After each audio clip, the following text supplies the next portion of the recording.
I asked God, why did they leave me when I needed them the most? And he replied, because they couldn't walk the road I'm taking you on. Their season ended, but your story continues with me. I asked again, why did you close that door I prayed so hard for? And he said, because behind that door was destruction. I had to protect you from what you couldn't see.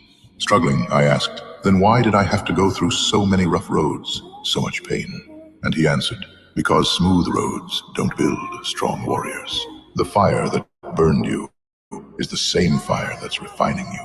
Finally, I asked, will you give me the ability to love people the way you love? And he said, that's why I allowed you to feel heartbreak. Only a broken heart can truly understand my love when I pour it back in. And in that moment I realized, God knew my heart long before I ever understood it myself.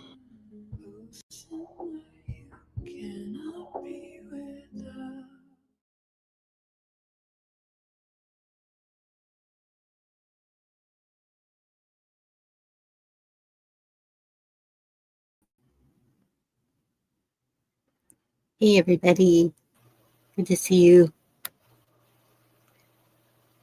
I have Jen up on panel with me. Hello everyone. Hope everything sounds okay. Echo, What Lie, Red Pill. It's good to see y'all. Yay. So, we're on number 8. 8th Amendment. And it's really, really short. Hey Damon, good to see you.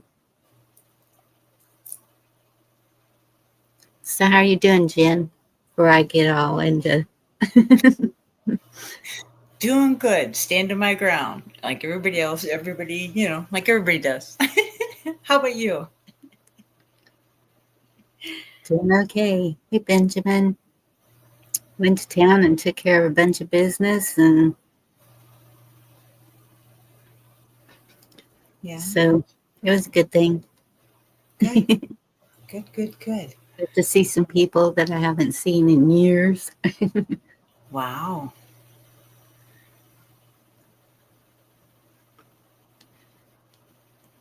Hey Dee, good to see you. Mary, good to see you.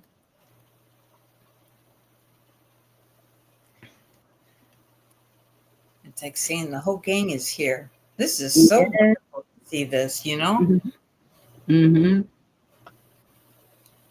I'm loving it. Mm-hmm. And yeah, so I pulled up some of the bill or no bill things. Hey 420, good to see you. Mm-hmm. So I thought we'll do some of that again, because that was pretty fun. Mm-hmm. Interesting anyway. Hey Pam. All right. The 8th Amendment, short and sweet. Excessive bail shall not be required, nor excessive fines imposed, nor cruel and unusual punishments inflicted. And that is the whole 8th Amendment. I love it. But that's everything that they're doing, isn't it? Exactly. Excessive everything. Yep. So, my group that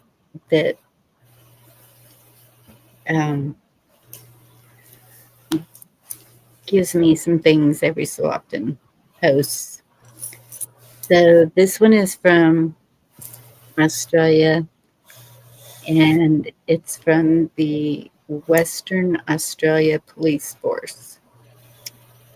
And it says, the Western Australia Police Force has conducted a statewide operation focused on individuals with sovereign citizen aligned ideology with access to firearms.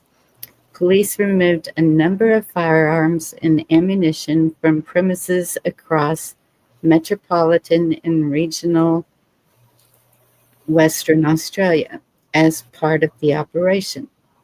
The 5-day operation, which occurred between September 29th and October the 3rd, saw a dedicated contingent of police deployed across the state conducting search warrants and audits at 70 addresses. During the operation, police removed 135 firearms and canceled or suspended 44 firearm licenses. Officers also inspected 26 firearm storage units. This significant effort by officers on the front line enables the Western Australian Police Force to ensure public safety and prevent potential harm in our community. Doesn't that sound so sweet and helpful? Uh-huh. And I just think that it's,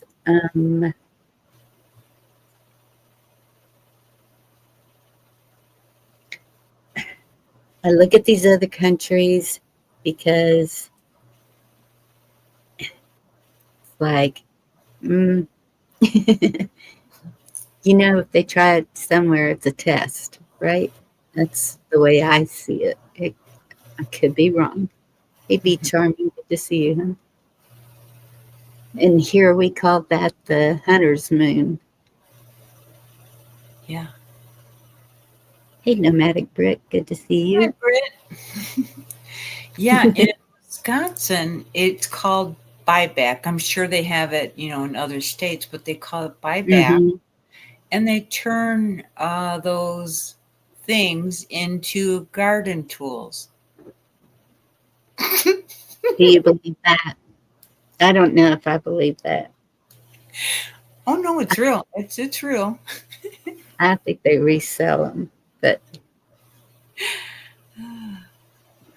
Yeah, they show it right on TV. Yeah. do what? They show it right on TV that there's, you bring them up and you drive right up and you give them right to the guys, and then they got saws and they cut them up, and then they show them sanding the handles and making them all pretty and turning them into different stuff. Really? Yes. Good grief. I know I've seen where San Antonio has done buybacks, and it's ridiculous how many they get. But this in Australia, what sounded like it was, nope, we're just going in and confiscating. It didn't say anything about a buyback. Mm-hmm. Yeah, I'll have to locate this story. Maybe have it for next week, and I'll find it for you, and you'll be like, "Oh my gosh!" Yeah. Yeah, it's pretty. Yeah. Benjamin, send some of that rain. Yeah, it's raining here. Yeah. Yeah. Yeah.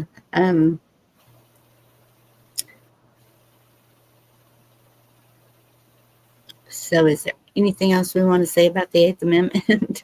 I saw that the link. I think I'm glad to see the chat all talking. Mm-hmm. Ditto. Yep. Hang on to what you got. You're going to need it. Interpretation of the Eighth Amendment. Thank you, Watt. Yeah, absolutely.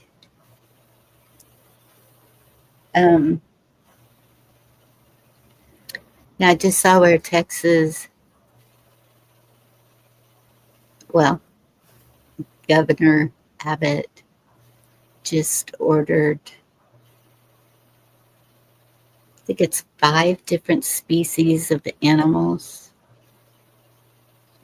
taken out. Yeah.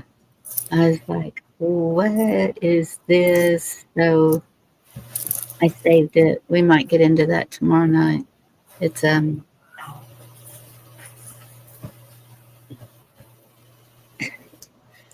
Isn't Abbott the one in the wheelchair? yes. Hmm. And he's very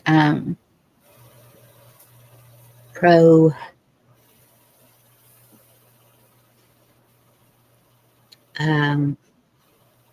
like we can't say anything discriminating against is it real over there Mhm. because you know Yes. I know. whatever Divided group. freedom of speech. You talk about Israel.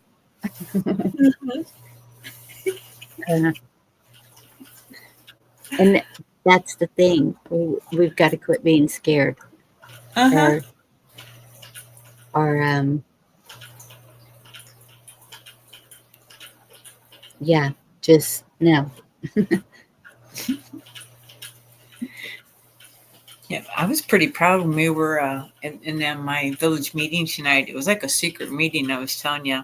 And it was just the village president is related to me by my daughter's marriage. They're brothers, whatever, but related. She called me and she called a bunch of people. So there was like 11 people. And allegedly, you can't make any comment because it wasn't really, it was a village meeting, but it was just like a meeting, but you could sit there and listen, but you weren't able to do a public comment. And this lady stood up and she's like, hey, blah, blah, blah. And if the village needs to do the snow removal, and they were talking about like 40 hours and what have you. And she said, it's our right and blah, blah, blah. And this town is our town and this, and that. And she just went, she did about a good 30 seconds. And all of a sudden everybody started clapping. I'm like, yeah. That's great. You know, it was good. It was really good. This takes one voice. Uh-huh. Yeah. Yeah. So I saw that they're doing another No Kings on October the 18th. Hey, Carolina, good to see you. And I've seen a couple of podcasters talking about it. It would be interesting if each area, hey, Blackwatch, if each area somebody just kind of went and, just investigative reporting, if nothing else, just to see what it's about. I've looked at their website. It's kind of interesting. The wording that they use, but it seems like it's everyone combined. Like, hey, D-Dog, good to see you. Like, different views that we may have, that they have divided into both sides of the aisle, but all combined together. And I find that interesting because to me, that's the way it should be. There shouldn't be any parties. It should be one for all. Does that make sense? Yeah. So, I don't know. And that's kind of the way they make it sound, like it's,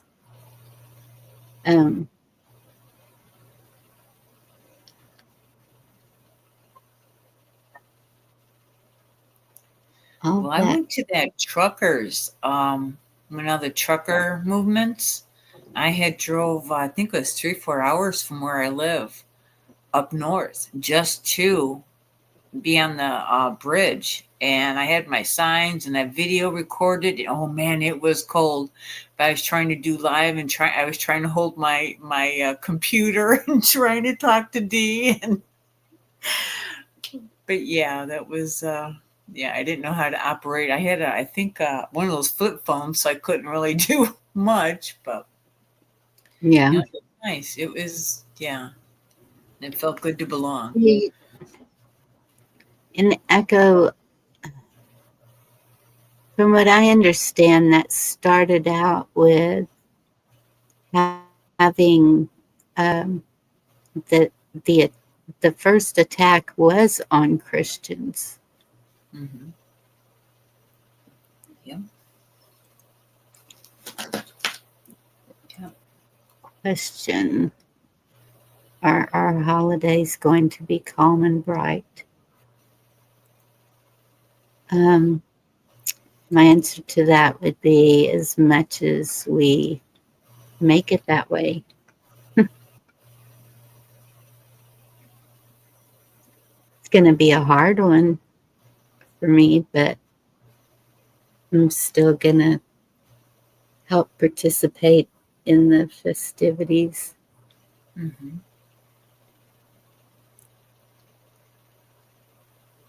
The festivities are for the living. Yeah. D-Dog, I'm not even going to answer that. I already know your answer. Oh, I got an answer for that one. And so that nothing goes down below the belly button. Oh my gosh. Just saying. Well, it makes sense, you know. Oh my goodness. So, do y'all want to do the uh, no bill or indictment? Are we up to that tonight? Don't know where the rest of my crew is that I sent emails out to saying.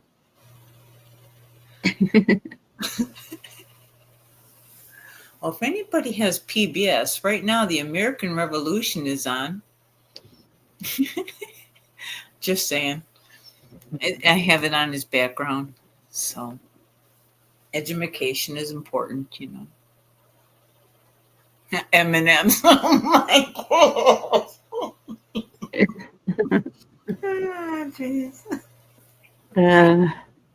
I thought D-Dog would say, what are those things he used to, oh, Pop-Tarts. Good place to hide some Pop-Tart crumbs. Oh, See, I really thought that I had a, well, I don't have an email for somebody.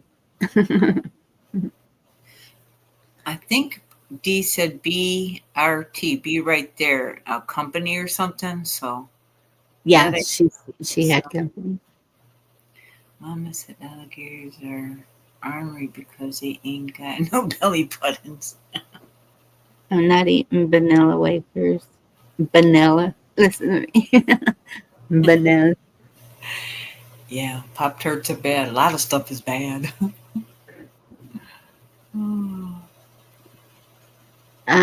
South Africa and Israel and to answer your question that I know of.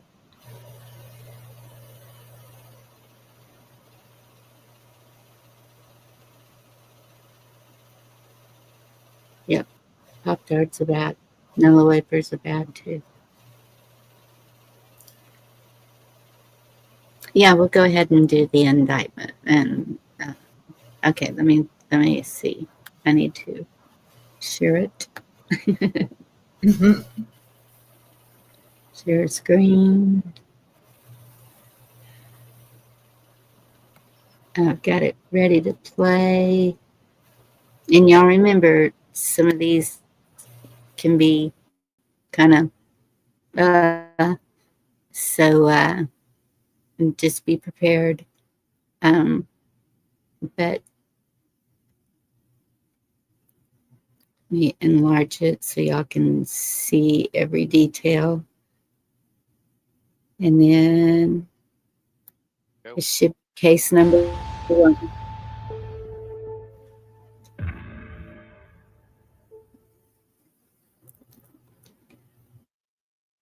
Division officers were conducting extra patrol in the 2800 block of West Jefferson Boulevard when they observed several individuals loitering outside a nearby liquor store. As the officers approached the liquor store, they saw a suspect momentarily exit the liquor store, then abruptly re-enter the liquor store.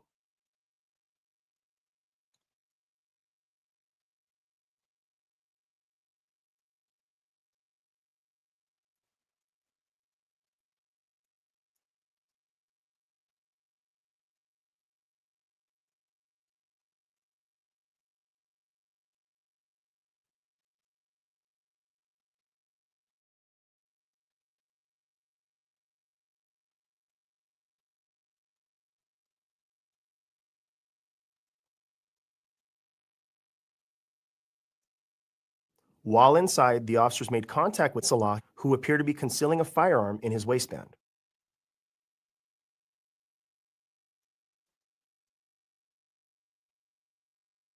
Both hands are on the display.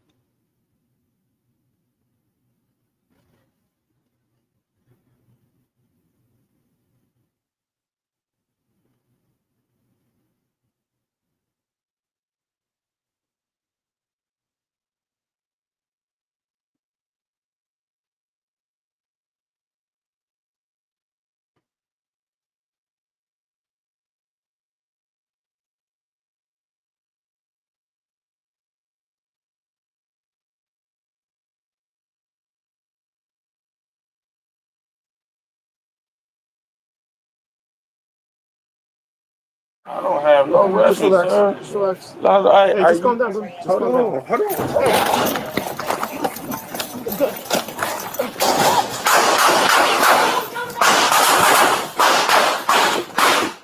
Get out, bro. Get back.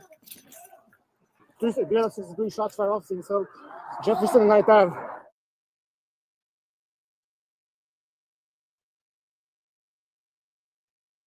Come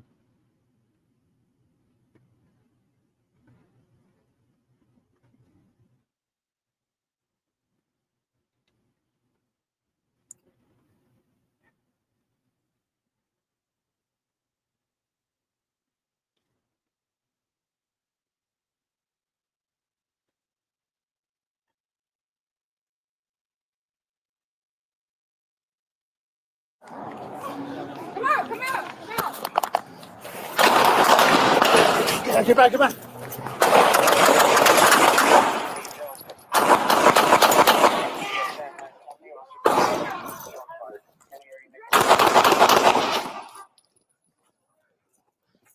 Suspect is be a male, black over black, running. He's gonna be running eastbound. Oh, Jefferson from Ninth Ave.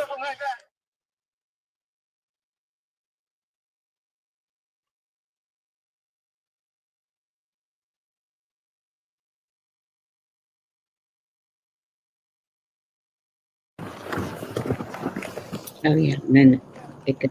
Hey, you! Hey! Sir! Hey, I got one right here at the red vehicle. Hey, he's behind the red car. Hey, I see you! Put your hands up! Yeah. Unit who put out a suspect in the East-West Valley, come up. 3-1, it was... Hands up! I'm getting stepped over. Turn away. Hands on top of your head. Hands on top of your head. Stop. Turn around. All right. Turn around. He's not being detained. They weren't able to make contact. What do you want, 7? 7th, south of 30. 2871. I have a possible suspect in custody. 7th, south of 30th. Y'all shot me. Any units on 8th Avenue, can you come to my location? Better location. 3 7th Avenue. Let's get an RA real quick. Can I get an RA for a male, approximately 30 years of age, conscious and breathing, suffering from a GSW to the left arm? Yeah. Where are you at with that suspect? 7th 3 7th Avenue. 7th Avenue. Rock.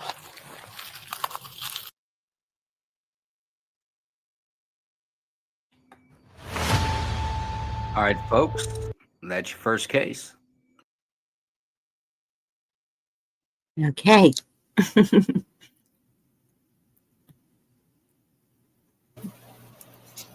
Wow. So, what do y'all think? Hey, Jerry, good to see you. Yes, D-Dog, I love the music. Thank you.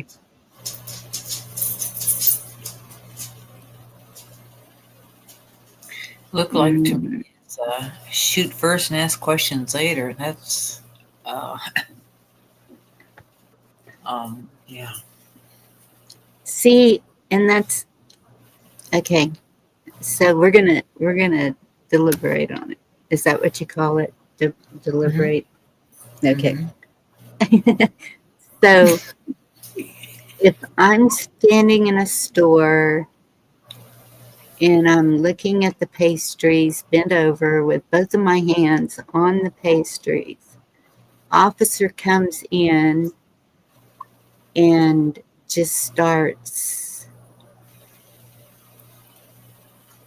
There was no audio, so I don't know if he said anything. Hey, Cheryl, good to see you, sweetie.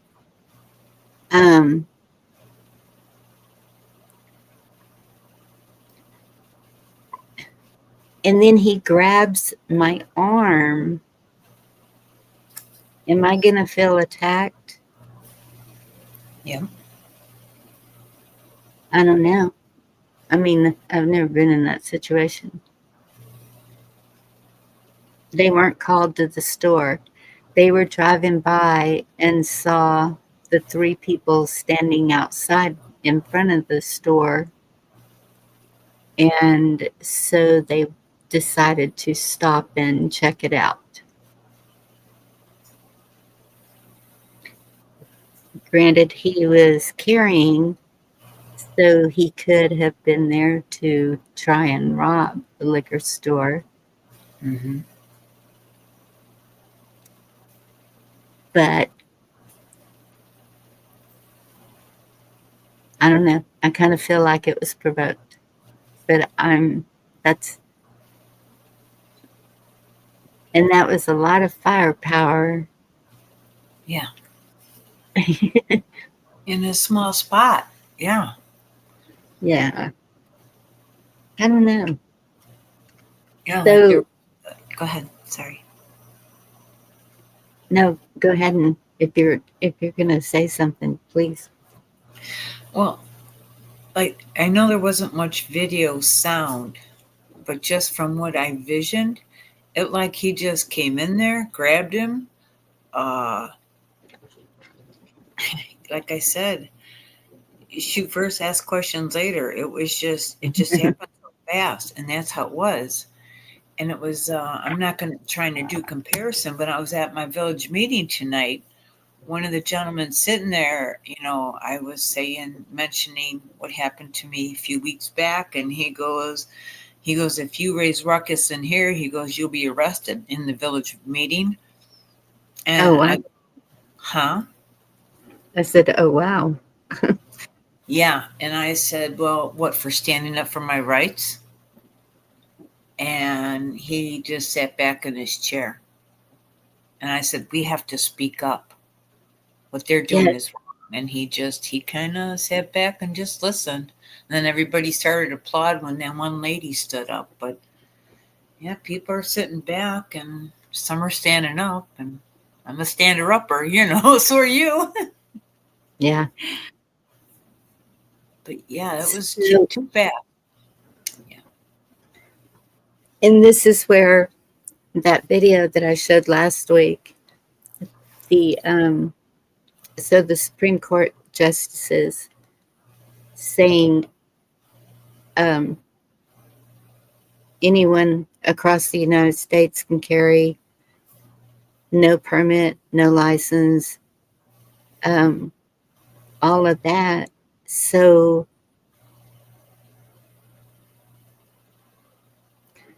and then what happened to innocent till proven guilty?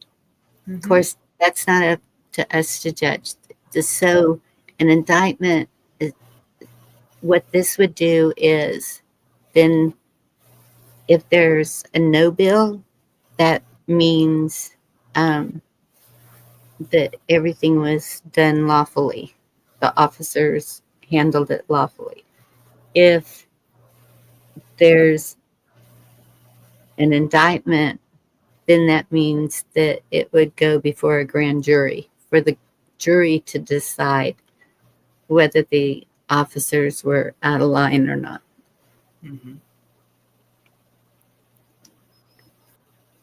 Information is missing, like were the police called to the scene. They were not called to the scene. They were just driving by and decided that it looked suspicious. So they stopped. Stand-uppers are good. Yeah. Yeah, I'm good at people let's off too. So. We'll get What Life's View. Hey, what? How are you doing? Evening, ladies. Evening, everybody in chat. What? Doing well. Doing well for a Monday. So far, so good. Did you watch the video? Which one? The one you just played? Yes. Yeah. Oh, yeah. I watched. I've been watching. Oh, okay. So, what do you think? Yeah, I don't know.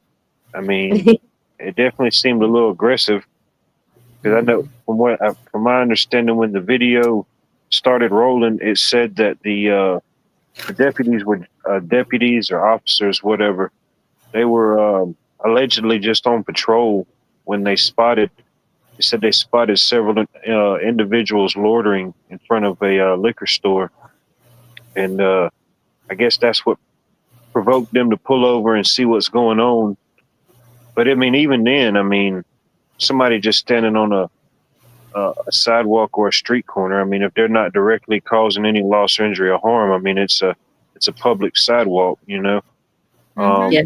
But then the guy came out of the store, and of course, immediately he ran back in. So, I guess from an officer's point of view, I guess they assumed that was suspicious behavior.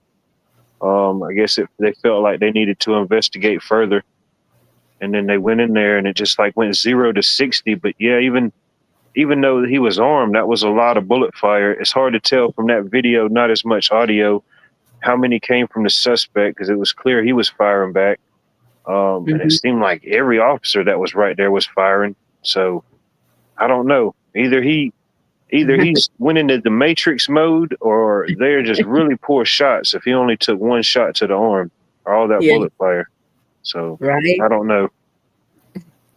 Yeah, he might have had an illegal gun or whatever. They could come to some conclusions, but I mean, ultimately nobody was called. They just decided to stop, and they assumed that something looked suspicious, I guess. And I can understand that too, because you could think the three standing out front could be points to watch for police or whatever. And so he walked out to see what they were seeing. I didn't see him run back in. He just turned around and walked back in casually, it looked like to me.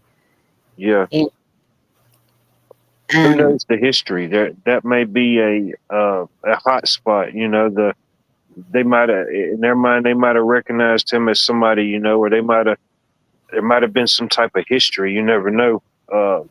With certain officers that maybe worked certain beats or certain areas over a period of time, you know. That's true. they may or not know these individuals, you know, especially if they're the arresting officer and they've, you know, maybe arrested somebody several times. Not saying that's what happened here, but, you know. Yeah. And so I don't know about the big cities around y'all, but here, a big city like that, liquor store, if it was a hot spot like that, there would be bars on the windows, and I didn't notice any. I may have just missed it, but hello, D. Some have like the roll down doors, you know, like the metal roll downs that go over the windows and doors. Some have those options, you know. Oh, okay. Helps them. I don't know about now, but it used to help them get better insurance rates, you know, because it was a deterrent. They put up a deterrent, so inevitably their insurance would go down. Yeah. Evening, D. Good evening. Maybe. Jen?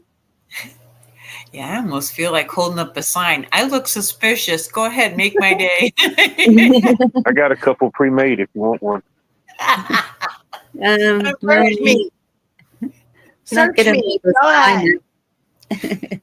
I'm not going to encourage being shot No, at. me neither. So, what do you think, Dee? I am late. Oh, okay. I had somebody drop in. It's getting busy up here. Crazy. So- How about crazy Michigan man? That's what we're gonna call you. So, usually in a place like that, would I know ours does.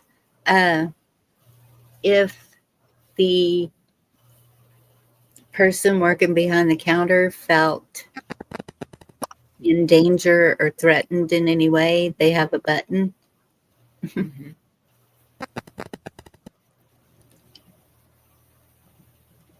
Did they unalive that guy?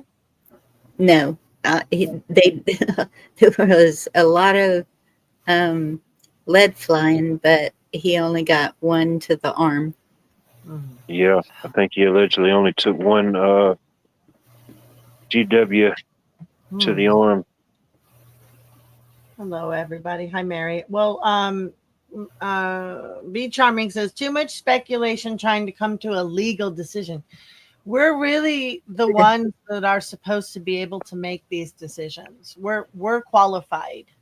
We are qualified. So, I mean, I get it. It seems kind of like, wow, we're going to judge a case. But yeah, I mean, I've been on a couple juries, but not a grand jury. But we have the power and we should be doing it.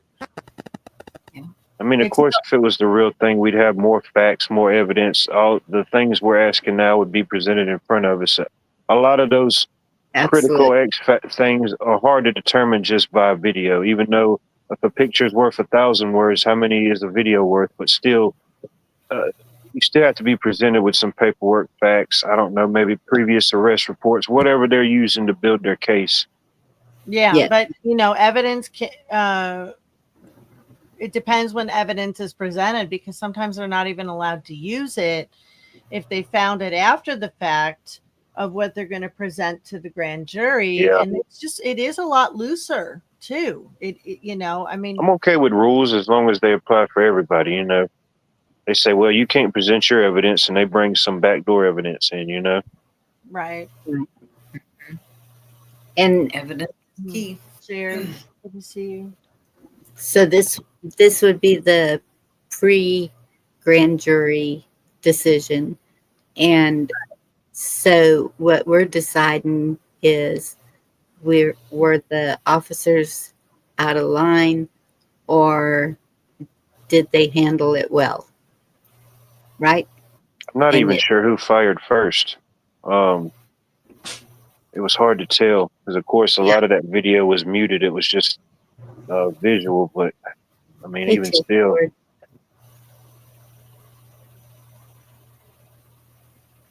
Did you pick that for Monday, Devil Dog?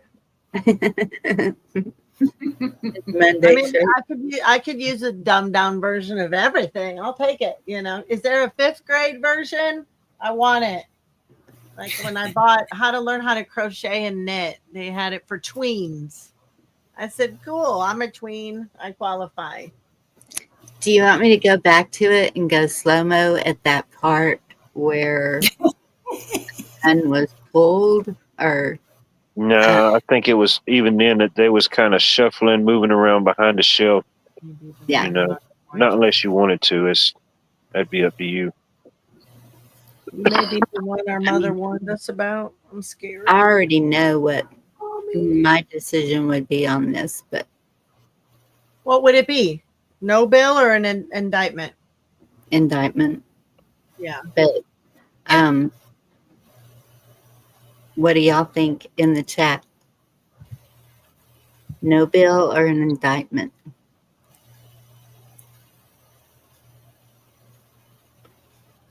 Finger pointing. A nice vague statement. So we have no idea. Do you know where this case is from? I don't. Not that it really matters. I always ask A lot you of stuff them- like that. I think Jerry said Bridgeview. That's Illinois. Okay. Very familiar with that area. You yeah. Indeed, I am. Yepper. I think I used to clean motels in that area. Mary said indictment. I did a lot of things in that area. Yeah. Yep. Yippers. I haven't graced that area with my presence yet. Maybe one No. day. You ain't Stay missing away any. from the liquor stores. Trailer park and Yeah. what are those called? Strip malls? No, you ain't missing. Oh, I love it. Those are two of my favorite things in the Yeah. world. Don't they Yeah, got I mean- 4-hour motels too? No tell You can motel. get I wouldn't know about that. I'm not a slut. I need. And I never was. Had some of my best But I times did in the some mobile other home things. parks. It was a job. I cleaned. That's it. Just clean. Yeah, that's You it. want to tell us more about when you wore those chaps? He Can't voted plead the for fifth. indictment. Yes, do that. Oh my gosh, what am I gonna do with this? Indictment. Steve-O says indictment. So good. Nice. Okay, you got a little Wonder bit. what those and guys you're voted doing- on. Are you doing more of these? Is that what we're doing today for Constitution class? Are we doing these videos? Yes, are you okay with that? Well, what if I wasn't? Does it matter? Yeah, I'll do with it. I'm here for your show, honey. I support you, whatever you're doing. We're Okay. And I'll play what they say. okay.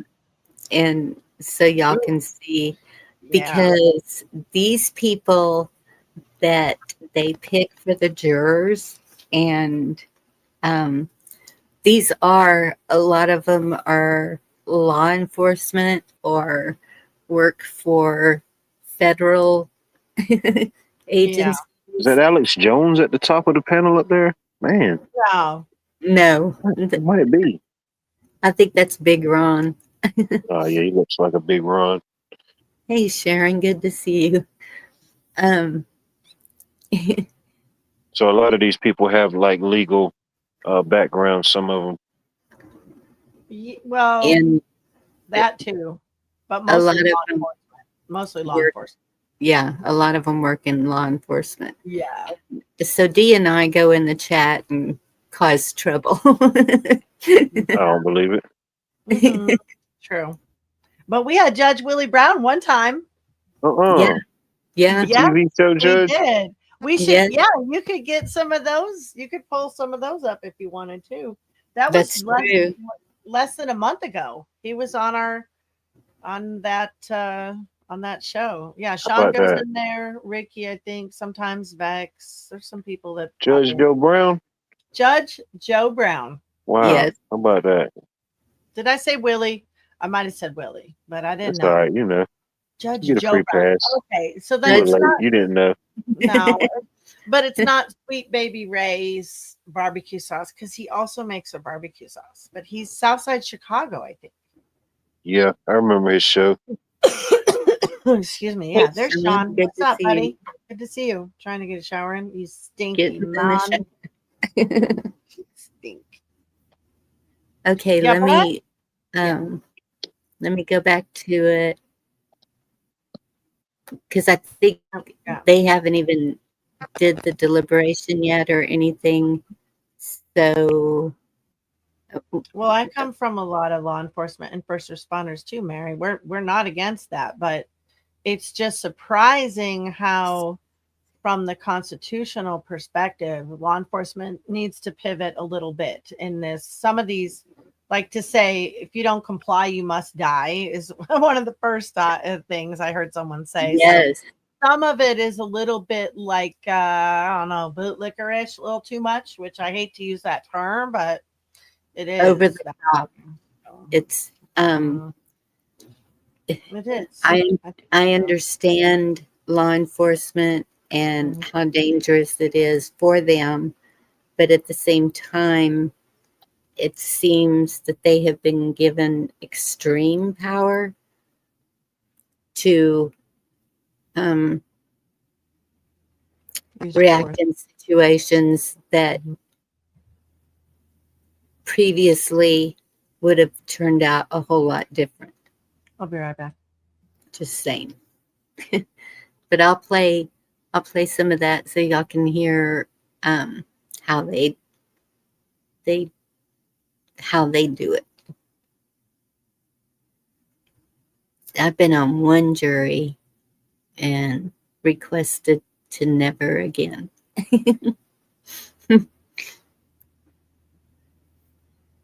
I like it. I like it, Julie. It's fun. I fell asleep. Your juror is not supposed to fall asleep. I fell asleep. Bad girl. You're a bad girl. Yes, I'm that girl. If you'll go back and play Bad the video over in your mind, and we can go back and watch it again. This is the portion of the show where you guys get to ask questions before we actually start the clock. When we start to deliberate, you guys have 10 minutes. But now you can ask questions. Don't deliberate, but ask questions. But let me give you a quick synopsis there. You had a regular routine patrol and marked unit and full uniform police officers riding 2 deep. They drive by this corner store, and there were several folks loitering out in the front. It just looked suspicious. You had the one gentleman they made contact with. He come out, makes contact with them, or looks in their direction or where they're driving, and then puts his head down, turns around, and walks back into the store. It's pretty suspicious, about as furtive as motives get. Have we lost a juror? We have, haven't we? I'm working it. Continue on. Gotcha. At that point, they stop and go in and make contact. He continues to be bent over. Once again, I think he displayed what's considered furtive movements, suspicious movements, and suspicious behavior the entire time until it got Western, where he pulls away, pulls the gun, and we saw the gunfight ensue. Any portions of this video you guys would like to see again? Let's start there. I'd like to see where the gunfight. See, he's saying he was acting suspicious. He had both of his hands up on the display case. I just okay. So we'll go to part of their deliberation, and you can hear how they think. Maddie B, what'd you see? Yeah, just to go along with Jason, I became extremely concerned when he was doing the unproductive searching of the snacks. If you look at that part, I mean, you could definitely tell that this thing had the potential to go sideways for the frisk. Thanks, Joe. I think Terry v. Ohio is the Terry frisk that people will talk about, or the stop and frisk. It all came out of a case. Goes back to, I think, the 50s, right? Yeah, I think if you imagine this, it was probably in black and white. But you had street detectives that were, or officers that are walking beats. You had a seasoned veteran police officer that had observed, I believe he was a detective actually, but he observed 3 men that at one point they were not standing near each other. One was at a corner, one was at a doorway, one was a little further down the street, or maybe even across the street, actually across the street, if I remember correctly. But he observes that they keep making eye contact with each other as if they know each other, but yet they're not talking. So it gets his attention. He observes a little longer. He sees one man that was across the street now crosses the street, and they all gathered together in a doorway near a shop. And this is a downtown street area. He goes up and makes contact, pretty much grabs one by the arm, pulls his arm up, starts patting him down. And I think there's some other officers there with him. But either way, at least one or all three of those men were arrested for possession of a firearm. They take it to the Supreme Court, said he didn't have probable cause or even reasonable suspicion. He just picked this guy off out of the blue and started harassing him. Is the way it goes to the Supreme Court. The Supreme Court doesn't see it the same way. What they said is that an officer's experience and that gut with anything else that they can articulate is enough for making contact and this Terry frisk, this pat down. The reason I say this case is almost like a modern day version of it. As they drive down the street, there are 3-4 people, including the suspect, that are either coming out of the store or standing outside of this corner store. They observe that catches their eye. So as they drive by, but they see the suspect come out, do this furtive movement, put his head down and spin around and walk back into the store very quickly. This is furtive movement. This is that gut feeling that something's not right with that guy. And as they go in, and as it progresses, it even gets worse. He's been over at the forever looking for the Nutty Buddies that he can't find on the shelf. But the reason he's bent over, he stands up, you'll be able to see, he'll imprint. You'll be able to see the firearm that he's got stuck in his waist. But I think good law enforcement by one police officer there. I think the second, I don't know what she was doing, but she wasn't assisting in anything. Did anybody catch that? Jason, did you catch that? Yeah, once you commit to hands-on, you commit to hands-on. And if there's 2 of you there, you both commit to hands-on. That he never should have got away. If once he starts to resist, it's game on. You don't let him get away. Yeah, no, it's I've noticed this with especially West Coast law enforcement, and I don't know, maybe we could be watching an FTO here, so I may be being harsh when I shouldn't be, but in these type of situations, you've got an experienced officer that has to keep the inexperienced officer safe and out of the way. I've literally seen gunfights where they've got their hand on the other officer just so that they don't get too far away, or they fall on them while they're engaged in the gunfight. We saw almost the same thing here tonight. I thought that was interesting. But enough with the pondering and pontificating. Big Ron, let's drop that clock. Let's set it back to 0. And let's go to case number 2. Wait, stop.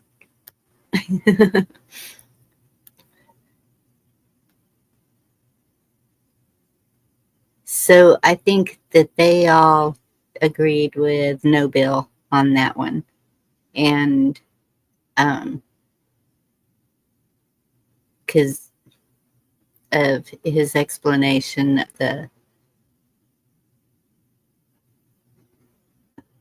if they suspect, they can do a pat down. And I guess that's why he grabbed his arm, was to get control of him. Now, that's the part where I don't usually agree.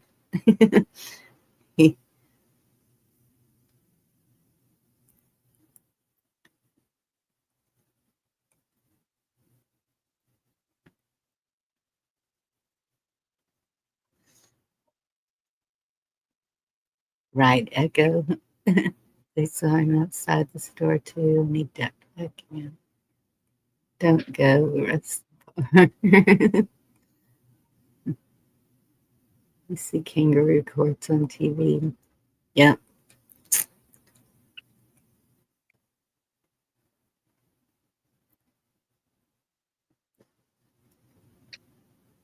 Yeah. That's true. You guys are on it.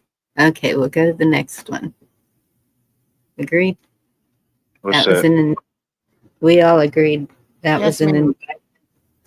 and we'll go to the next case. Yes. Okay. Yeah, I like Joe. And I like Jason too, actually, Jerry. I Yeah. think Jason is a really reasonable guy. And so is It's Joe. really a good he has a good thing going over there. Sometimes he will do investigations, like when they have a suspect and they're interrogating, they'll do a video about that. He does different things, and seems like a good guy. A lot of the things are from Texas, so I don't know if he is, but and there's a lot of things I disagree with. I mean, I don't think that when an officer tells me I have to obey, excuse me.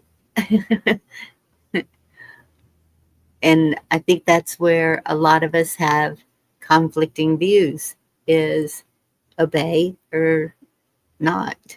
And that is that what 2020 was for?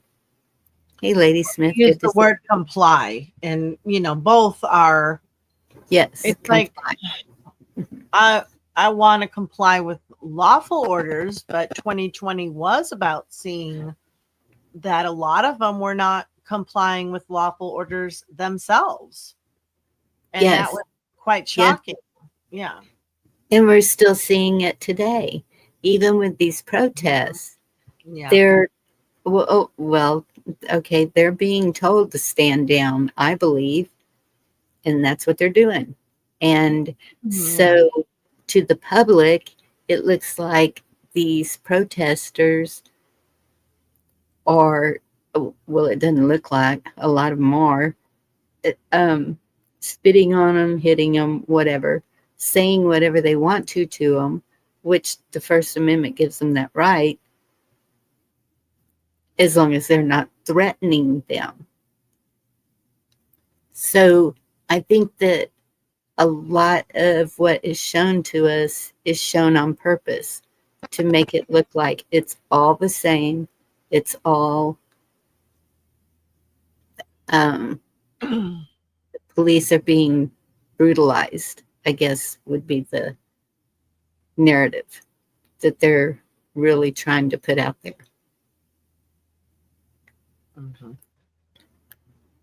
Okay. This is, see what happens. I missed the rest. You know what? I had that issue earlier. Go to case number 3. This video contains graphic descriptions, language, and footage that may be disturbing. Viewer discretion is advised. On Tuesday, June 3rd, 2025, at approximately 1:23 p.m., Pueblo Police contacted an alleged shoplifter at Famous Footwear at 5765 North Elizabeth Street. The male suspect ran from the scene and was pursued by Pueblo police officers on foot and via vehicle behind area businesses. The suspect brandished a handgun and ignored repeated commands to drop his weapon.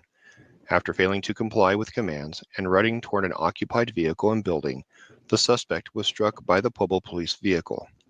You want to get tased? Drop the gun! Drop the gun now! Drop it! Drop your gun! Tommy's got a gun. He pulled the gun out on me. Drop the gun! Headed south across the grass.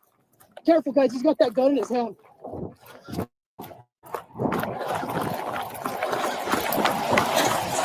Drop your gun!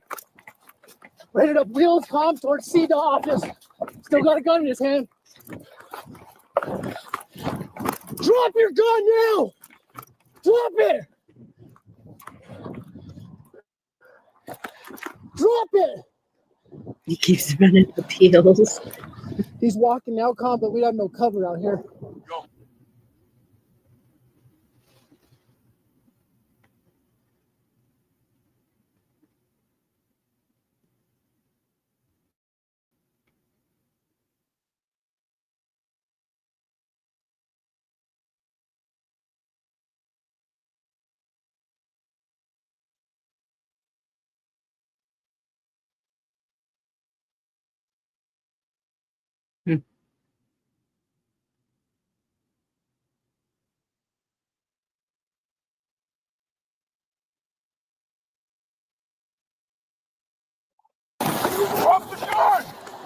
Come.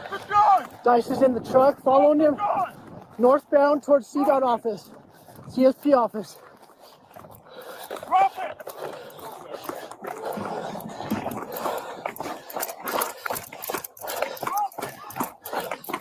Still headed north towards Wills in the field across from CSP.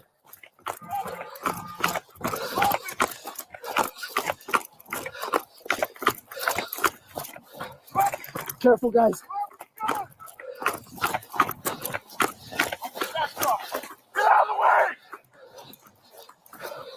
No, we got him. He's walking, but he won't stop. Call CSP. Tell them to get their people out of their parking lot.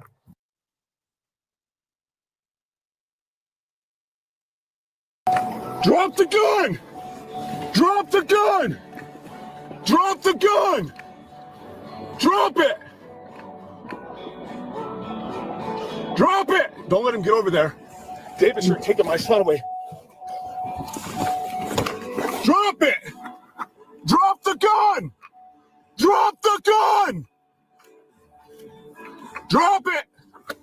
Drop it! He turns. Drop it! Drop the gun! Closer, closer, closer. Watch the backdrop. Get out of the way! Get out of the way! You want me to hit him? He's going to that car. I'm gonna hit him. Ooh. Rescue efforts were attempted. However, the suspect was pronounced deceased at the scene. Okay, I think we saw enough of that, right? Yeah, for sure. That one took me by surprise too, the first time. But I mean, you have to think, you know, what if you were in that parking lot or your children and this guy's running towards it with a gun? I mean, a car is a weapon Yes. too. But Yes. it did not look humane for sure. It seemed like, I don't know, maybe it's always easy to criticize that situation afterwards. So I don't really.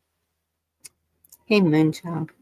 It's easy to say, oh, well, there were all these other options, you know, like you could have just been alongside of him, got out and tased him, but then they could have also been unalived very easily. You know, I mean, he's not complying. He has the pew. That's different. I told you, hey, when they're saying to comply by putting your hands up, I wouldn't argue with that. I would put my hands up. I'm not going to make them worry that I have a freaking weapon. I have no Yes.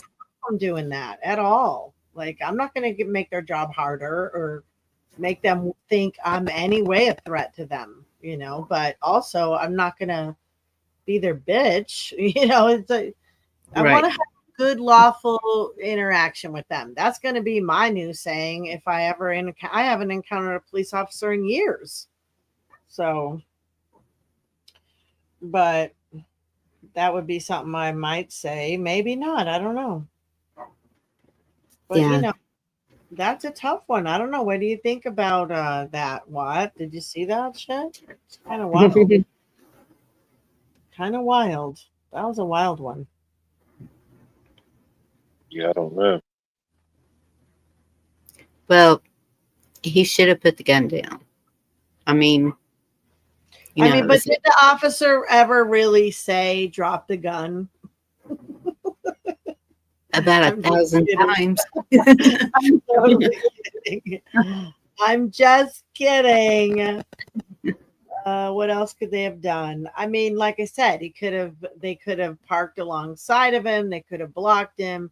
You can I can critique it up and down after the fact. I don't think it's fair, but you know, that might, like I said, that might have turned out differently. Then we could have lost some good officers. So there's always options. I mean, to not acknowledge that, I think is, but Yes. the options will have consequences, and I certainly don't want to see police Hey, Chris. officers get unalived. I think they were like, heck yeah, we're using this automobile as a weapon. You know, we're going to stay in it. We're not going to harm ourselves. And Right. he drove to kill, though. I mean, he didn't drive to Yeah. just like temporarily Me. restrain him or anything. Like, Yep. but I mean, are they trained? Hey, if you're in your car and there's a guy running in a parking lot with a pew pew, are they supposed to, you know, like when you get a conceal, it's you shoot to kill. You're not messing around. So probably if you're going to use the automobile as a weapon, you better use it as a weapon. You don't want to really cripple somebody too, but Right. I don't know. That's a tough one. It's ugly to see, though. It's ugly, ugly, ugly. I don't like seeing people's last moments like that for sure. No, that surprised me. I'm sorry about that. No, I saw it already. I was lurking on that show, but I didn't really say much on Friday. I think we said hi, but I didn't stay for the whole thing. And I've been in their after party too on X. And yeah, it's heavy law enforcement, heavy stick together, heavy not benefit of the doubt for the victim. Sometimes it's more benefit of the doubt for law enforcement. I mean, that's definitely a bias that we've picked up on since we've been hanging out there. Yes. Yeah. It's not constitutional all the time. It's straight up, it's not. Yes. That's true. It's just a fact.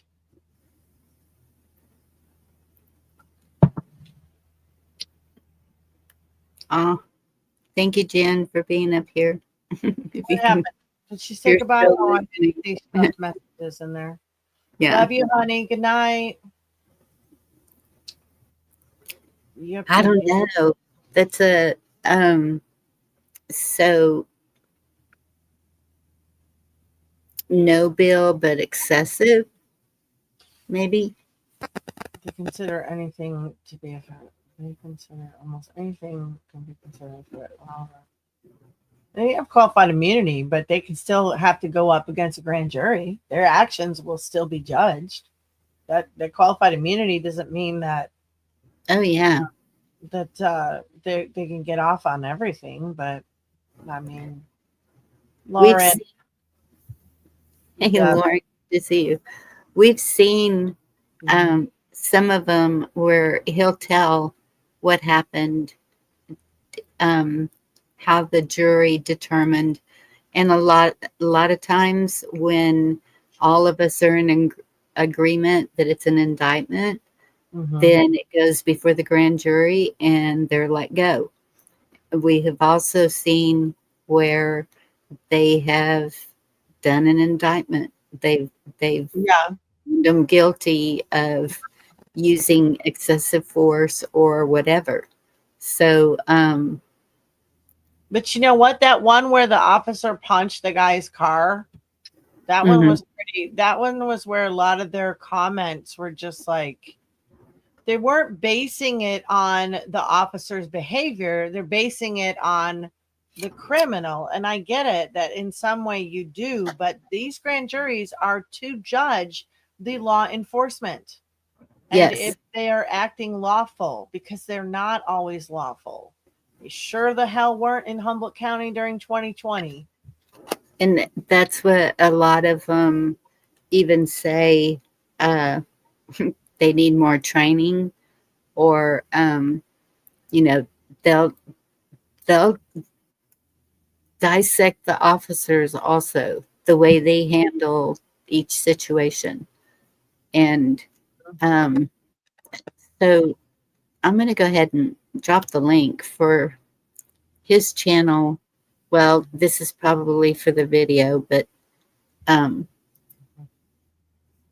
y'all need to check him out sometime.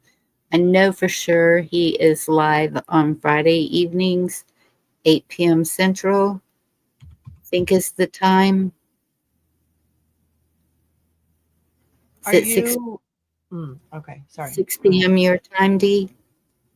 Who are you talking about? Joe. Oh, Joe. Yeah, he's 6 p.m. Pacific on Friday nights. And then he's also on X, and he has an after show on X. Yes. And Yeah. they try to get everybody to go to the after party. I have never been to the after party. I'm not a part of X, so it's just not something I've done. Lori, good to see you. Yeah, I Thanks think they're for- on Facebook too. Yeah, I think so. And it's Joe LNU.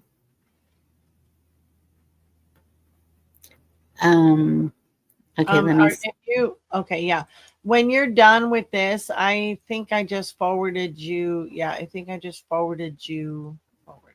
Did I do it? A video that it would be fun to play when you're done with the with this show. It's like 5 minutes long. Okay. Wait, we didn't decide anything. Oh, So yeah, okay. is this an indictment or a no bill? Let me think. My brain is 3 minutes away from that. What happened? Oh, the one that he ran him over. Oh shit. Yes. Him. That's a toughie. He took off running out in the field. Notice Well, he was going uphill the whole time, that poor officer. At least he was in Right? pretty shape. Oh, shut. Hi, Tiny, sir. Good to see you. Hi, chessboard. I saw you creep in. And so was he even going to turn back towards the shopping center? He was running towards it with a pew pew. I mean, if he would have Well, I killed know, but he somebody- wasn't. At first, he was running from it. So I think that if they would have cut him off, if that truck would have gone on and cut him off to where he couldn't get back to the shopping center, he had the one officer running in the truck, you know. you can't the- do if you can't do you can't do I it. know, but I'm just. It's what they did, and was it lawful? I mean, really, that's what it would a reasonable person think. If your grandchild was in that parking lot and that guy was running at it with the gun and he shot and unalived your grandchild, you would have been like, those officers should have ran him down. You know it. I know it. Everybody here knows it. That's what everybody would Yes. be Yes. saying. So, Well, and that's what I'm saying, that I feel that they could have cut him off before he was able to go back towards the shopping center. But they didn't do that, and it went down like it did. well, they didn't know he was going to go there either. How would they know? You know, Right. They'd have no idea. As a law enforcement officer, that should be their first instinct, the first populated area. Anytime a foot pursuit or traffic pursuit ensues. And that's just me looking from outside. I know they ain't smart enough to think about things like that, but that's what I would think. Yeah. I mean, it seemed like they was in the desert somewhere. There wasn't a whole lot of stuff around them, you know. I don't know what was behind them, but right, looked pretty desert-esque. Yeah. But I really don't think you can judge it on what they should have done too much. Oh, you I have think- to. You have to. So at the beginning of that, was he threatening anybody? Or he just took off? He's running and- around with a gun in his hand. I mean, you can't, it's like, it's beyond alcohol. You can't walk down the street with a beer unless you're in New Orleans, where you know, you can't, there's certain laws you have to follow. You don't get to walk around the neighborhood with the freaking gun, brandishing a gun. It's breaking a law. So I yeah, don't mean you should be killed on the spot over it, though, you know? Well, and that's what I was wondering at the beginning. Was he running around with holding the gun? I don't know. I don't either. I just saw they said, here's 3 pedestrians. And then he took off out to the field and they said, suspect with a gun. That's what I saw written on the video. right. So they're already got their defenses up because they know he's armed. And I think they were just following him. You can't, you have to realize you can't always anticipate what a crazy person's going to do. I get that they should have anticipated the most populated area, but at the point when they ran him down, that would be the point they would have had to go around him. And even then, they risked their own lives. But that's what they're police officers. If they're worried about that, they should have been postmen or something, you know? You can't say you was worried about your life when you signed up for a dangerous job, you know? It's like me being an explosives technician and be like, man, my job is just so dangerous. Yeah, you know? Unfortunately, they're human, but they chose that job or that profession, you know? This is true. But he was heading to a public space where who knows what he would have done. He wasn't firing any shots at the cops, but would he have like grabbed somebody to use them as a hostage? Or I don't know. Something was weird about the guy. I mean, he's just running with a gun. So I mean, I hate to assume he was drunk or on drugs, but I mean, that could be an option or whatever led up to this. I don't even know. yeah. That's why it's tough to just judge it off of video, you know, even if there is audio or sound, you know, there's always something that led up to it before they got there, you know, or Yeah. their cameras are only picking up once it's a scene, you know. I guess I'm going to go with no bill on that one. I mean, no bill, but awful. Isn't that what they say? They say lawful but awful. Yeah. Yeah. Mm-hmm.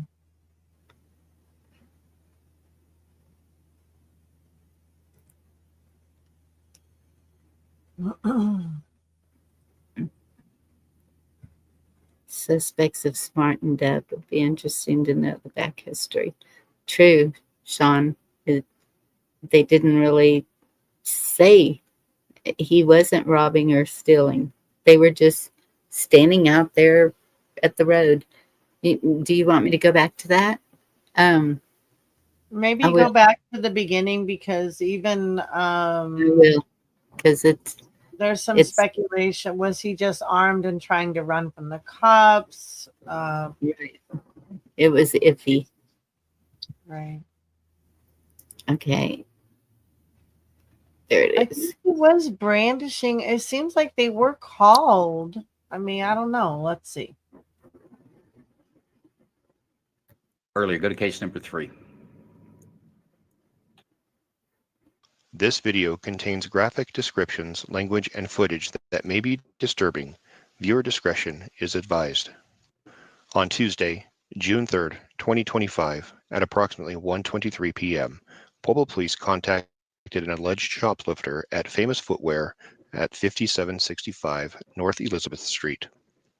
The male suspect ran from the scene and was pursued by Pueblo police officers on foot and via vehicle behind area businesses. Okay, so he was an alleged shoplifter. Alleged shoplifter, okay. So we got that. They were called. The suspect brandished a handgun and ignored repeated commands to drop his weapon. After failing to comply with commands and running toward an occupied vehicle and building, the suspect was struck by the Pueblo police vehicle. You want to get tased? Drop the gun! Drop the gun now! Drop it! Drop your gun! So that was the whole thing. Where's that part where they said he was? Maybe it Cody's got a gun. Pull the gun out on me. Drop the gun! No, it doesn't. Headed south across the grass. Careful, guys. He's got that gun in his hand.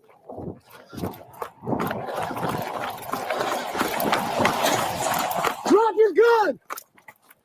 Ready to wheel calm I mean, towards this scene dude of was office. running a marathon. Still got a gun in his hand. I know. Drop your gun now! Drop it! Running back across the road. Drop it! And there's nothing out there. He's walking now, Con, but we have no cover out here.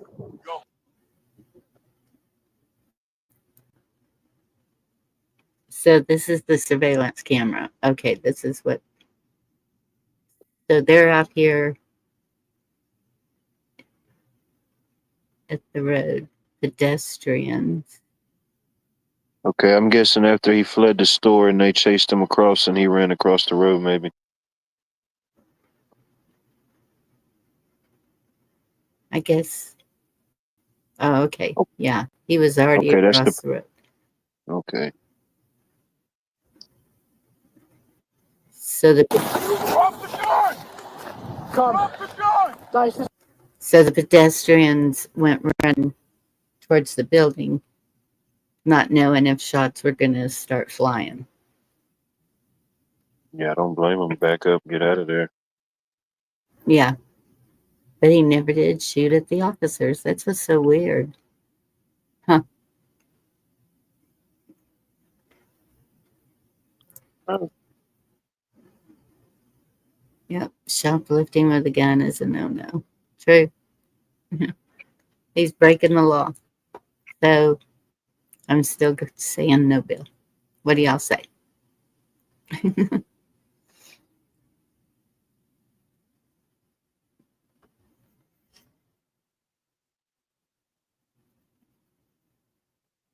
Y'all don't have an opinion about this one? What do y'all say in chat? Jerry said they let shoplifters go in his rural area. Shoplifting I would gangs. say, yeah, sorry. I would say no bill as well. Okay. On that one. I would.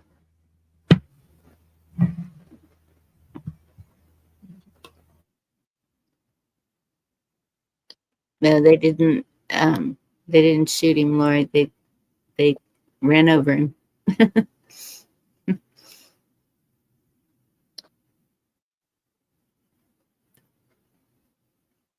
He was trying out the new shoes. They ran him right on. Oh, that's a joke. I'm sorry. I'm sorry, Jesus.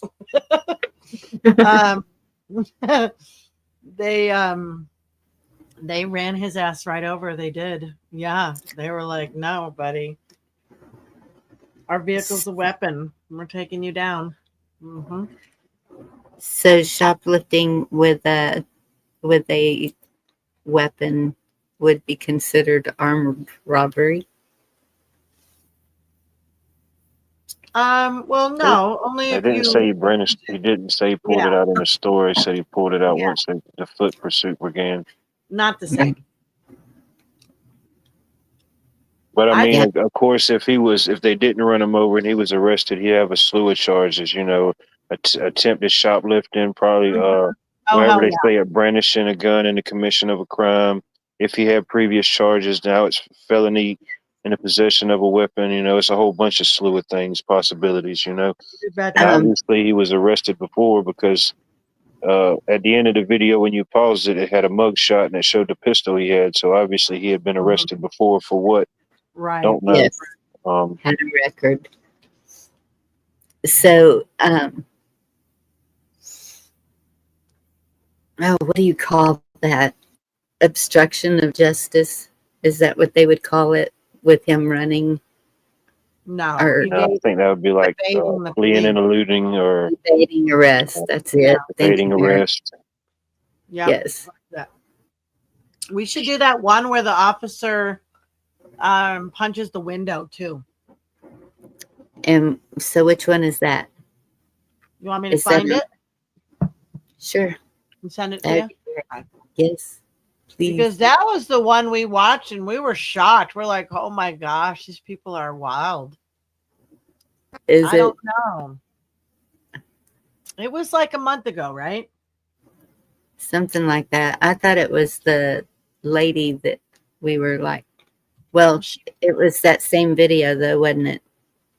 Was it What's the name of his show again? I'm sorry. What's the name of his show? Joe LNU? Is it J-O-E or just J-O? JOE. LNU. Oh, got it. Okay. He is also always looking for grand juries, people. Yes. So, if y'all go to his chat and start talking, and then you go to the after party, you would most likely get an invite to be on the jury. And it's just fun. He says, grab your favorite drink, snack, and let's have some fun. It's not it's a serious situation, but at the same time, you know, he wants you to just relax and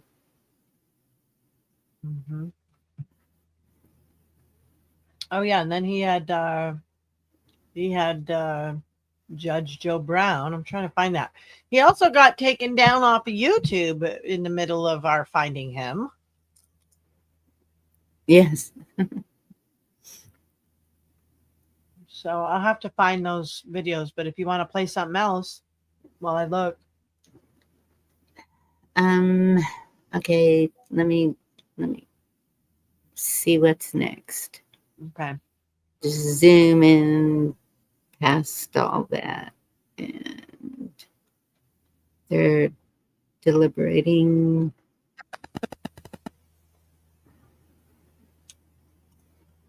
And then they start another one. Okay. I haven't seen these. Are the rest of them that whoa? I don't know, darling. I didn't watch them all either. Oh, okay. Suggest you push it. Now, I think you hit the nail on the head. It doesn't matter what the weapon is; it's the lethal force necessary at that point. And I think it was, and they used the weapon that was most available to them, which was a Ford pickup truck. It looked like. Andy, real quick, just tell me, what was it? Did it make you feel a certain kind of way that police run a guy over, hit him with a car? Nope, you got to use what you got to use, and that was the best. I mean, the only option that they had. So, nope. Very good. I'm going to tell you, I'm a little surprised, and I'm going off of the comments I saw on this X post that was running around this week on this. There were a lot of comments that just using a vehicle just shouldn't be done at all. It was a bad faux pas. But with that, let's try case number 2 again. Big Ron, you see it there at the bottom. See if that want to run. Let's get to case 2. Excuse me.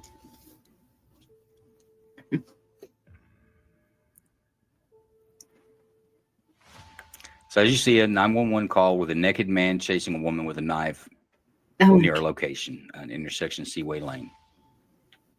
This is the first responding officer. No. Oh, goodness. Not what we signed up for.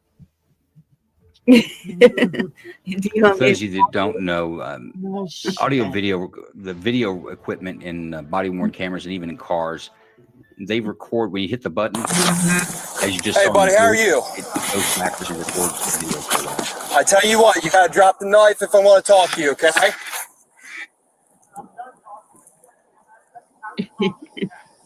Can you drop the knife for me? What's your name? Hey, stay back. Stay back. It's correct. Come on out of here. Stay back.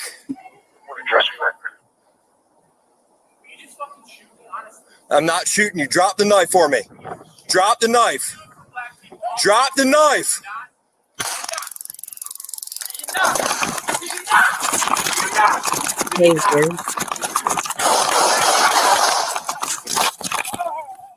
Whoa. Chamber, shot fire, shot fire. Drop it, drop it, drop it, drop it. Drop the knife.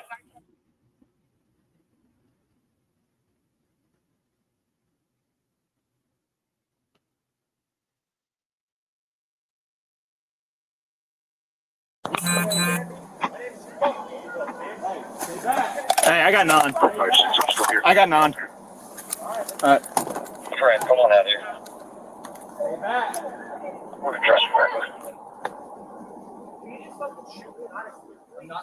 Drop the knife for me. Drop the knife. Drop the knife. Do you not? Do you not? Do you not? Do you not?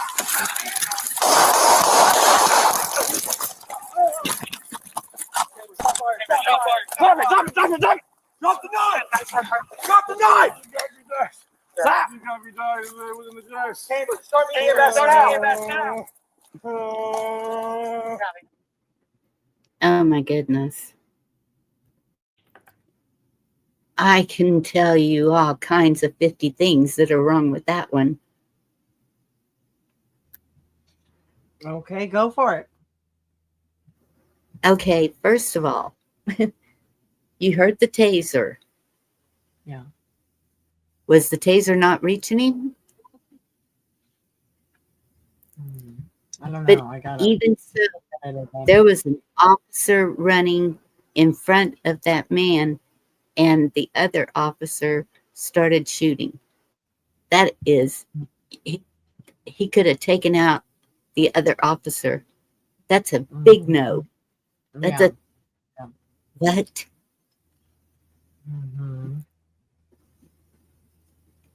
Yeah. Yeah, Steve-O, I agree. Suicide by cop, probably. Yeah, that was hard to hear. I have a hard time when I hear people say that. Oh, just shoot me, just shoot me. It's like, oh, Yes. damn it. You are a victim if you're saying that, you know. It's just it's messed up. It's messed up. Do we even want to do that one? I mean, oh, I missed some of it, believe it or not. I'm trying to still find that one that was the when they punched the window, because I saw that one on X, but of course they didn't go before the point where they punched the window on the guy. But anyway. yeah, he was fleeing. No, Lori, don't do that. We'll brighten it up. Okay. I'm gonna. Okay. These are a lot worse than I thought they were, actually. Yeah, well, I mean, when I first saw some of them, I thought, dang, this is really intense. You know? Definitely Yes. That is part of our civic duty. So, I just, mean, I figure I have to Yes. kind of muster through it, and, you know, but that's what self-governing looks like. It's not easy. It's not comfortable. It's not pleasant. Unfortunately, it's a lot of this kind of stuff. And we're capable of helping decide on some of these things. And we should be able to. It shouldn't be a hardship if we were doing more of it. But it's shocking to me as well. And it was hard for me to even want to get through some of them.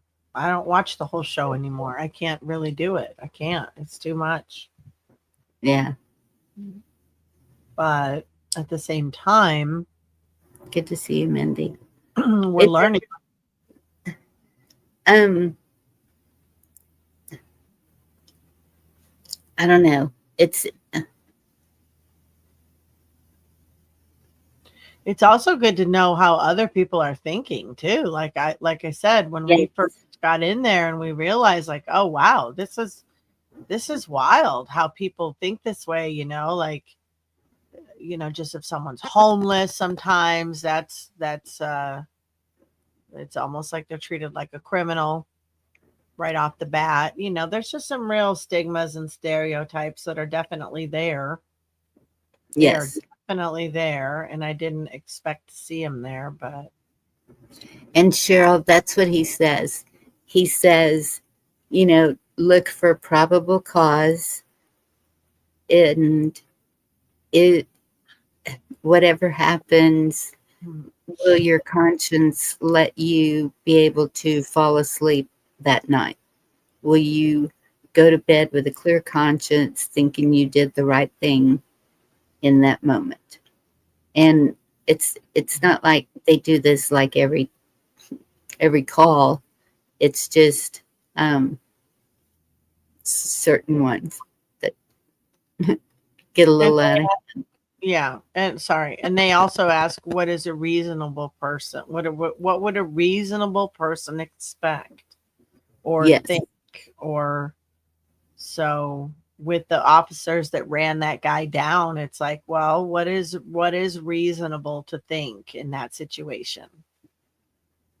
Yep. I mean, if you heard him saying some snidey shit, like, oh, I'm gonna kill this towel head or whatever, you know what I mean? Then you'd know, like, oh, they're freaking racist or something, you know, or they were Yes. just itching to gun someone down. Some of them I've heard, and the cops like, I'm gonna shoot you, I'm gonna shoot you, I'm gonna shoot you, like, you know, saying that shit 75 times, and it's like, whoa, dude, did you want to shoot him? You know, I mean, that's what it kind of sounds like, but Right. you can definitely pick up the vibe. Ultimate power corrupts. These people should not be getting a total pass every time. They don't fucking walk on water. You know, we are a nation of laws. These people have to be held accountable just as much as I do or anybody else does. It's ridiculous, the pedestals that these people get put up. They don't protect shit in my county that I've seen of what I would have liked to seen in the last few years. Now, some of them they protect. I have a friend who's a cop. I pray for her all the time. She's out there. She's a badass, and Yeah. I know she is doing shit. So I'll take that back. It's not that they don't do shit, but during COVID, if they're not gonna follow the real laws and they're gonna follow a dickhead like Governor Newsom, then fuck them. You know, I'm sorry, but I get so angry. It's like, I'm not following corrupt cops just because they wear a uniform. You know, Yeah. that's ridiculous. People need to wake the frick up. They're part of the problem of why our country isn't lawful right now. And that's what's happened, is the trust has been broken, because during that COVID time, they were okay. If you went into a store and you didn't comply with putting on face covering, whatever, and they called the police, then the police would arrest you for not obeying. And that's where we have a problem, Yeah. is that, you know, I think it's just gotten more overboard, just like everything else.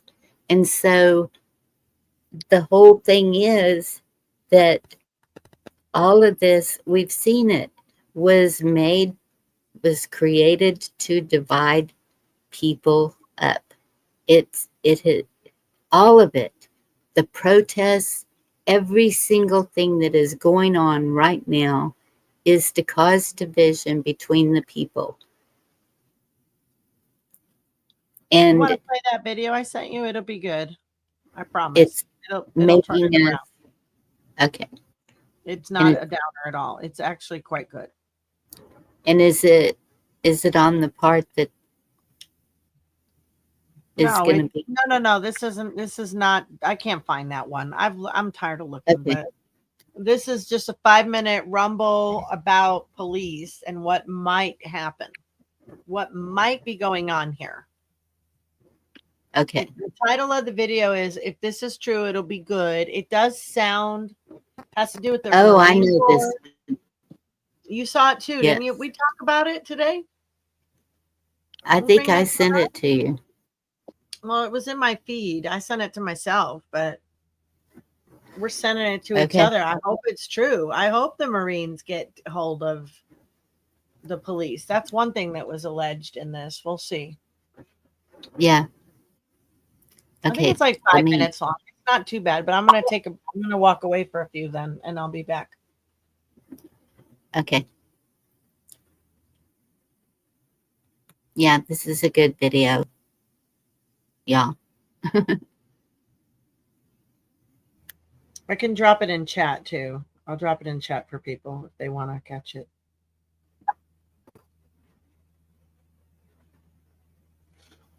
It Oh, sorry. is it up on panel? It is. Okay. Starting it up. Okay.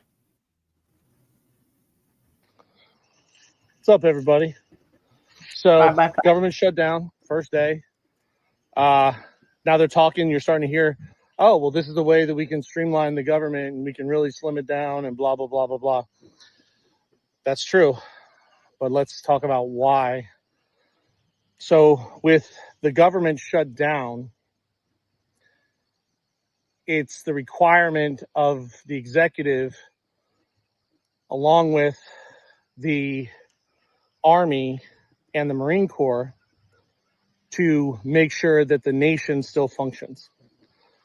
That also means that they can move assets without congressional approval, because Congress is basically out the window. Okay? With the government shut down, the U.S. Supreme Court doesn't exist, so it moves to the U.S. Marine Corps Division Main Court, justices or judges, and the Army Judge Advocate Generals, and the Air Force Judge Advocate Generals, depending on what jurisdiction we're talking about, whether it's space or air or land or sea, commercial, right? Which really, this isn't going to be space or air. Everything's really in maritime or in federal commercial. So right now, what can happen, like what's probably going to happen, and this is going to sound a little crazy, but this is what I see. The police forces, all law enforcement, is going to get moved to Division Main, Marine Corps, and they're going to be attached to as our law enforcement mechanism, and that will facilitate the re-establishment of the American militia, which starts with the veterans. Second, and this is beautiful, transportation and transit will be taken away from the states, and they will be moved into North America, and that transportation transit system will operate under the Army Corps of Engineers. So remember back in the day, like we had the Army Corps of Engineers for the bridges. Well, now the Army Corps of Engineers is going to be over our bridges, our roads, all that stuff. That's transportation. Okay, so the states and the local counties can't profit from them anymore with their buddy contractors, right? So that's going to happen. Public land and ground will be moved to Judge Advocate Generals, and so will the probate courts. And this is the best part. Healthcare will be nationalized through the Army. EMS will be nationalized through the Army. Fire services, emergency response, emergency management, all weather, all that stuff is going to be through the Army, with the Marine Corps as the countersign. Okay, sorry, something climbed my ear. So you're talking about national health care, bye-bye medical insurance companies. See ya. It was all for profit scam anyways. All these organizations, NGOs that were sponsored by Congress, no more NGOs, not unless they're for profit. 501c3 churches, you're gone. You're a business. No more tax write-offs. No more 501c3 churches. You're going to have to become an American religious establishment, or you're going to be recognized as a business. So it's going to be the keys. The keys that they gave them the keys to the kingdom. They gave the Army and Marine Corps, along with the executive, keys to the kingdom. It's going to be a whole new nation with a whole new reality, a whole new education system. Education, university education, that's over. That's going back to the military and the veterans. The colleges for the universities will stay for profit the way it's supposed to be. And by the way, just so everybody knows, nobody ever got a university degree. You got a college degree, that was sponsored by a university. According to my background check, I have a Bachelor of Laws from the University of Florida that was issued to me, but that is a Bachelor of Laws under English common law, which is actually a university degree, not a college degree. Got it? So let's see what happens. Get your popcorn. That also means that local, state, and federal emergency services will be under military courts. Interesting. God bless. Godspeed.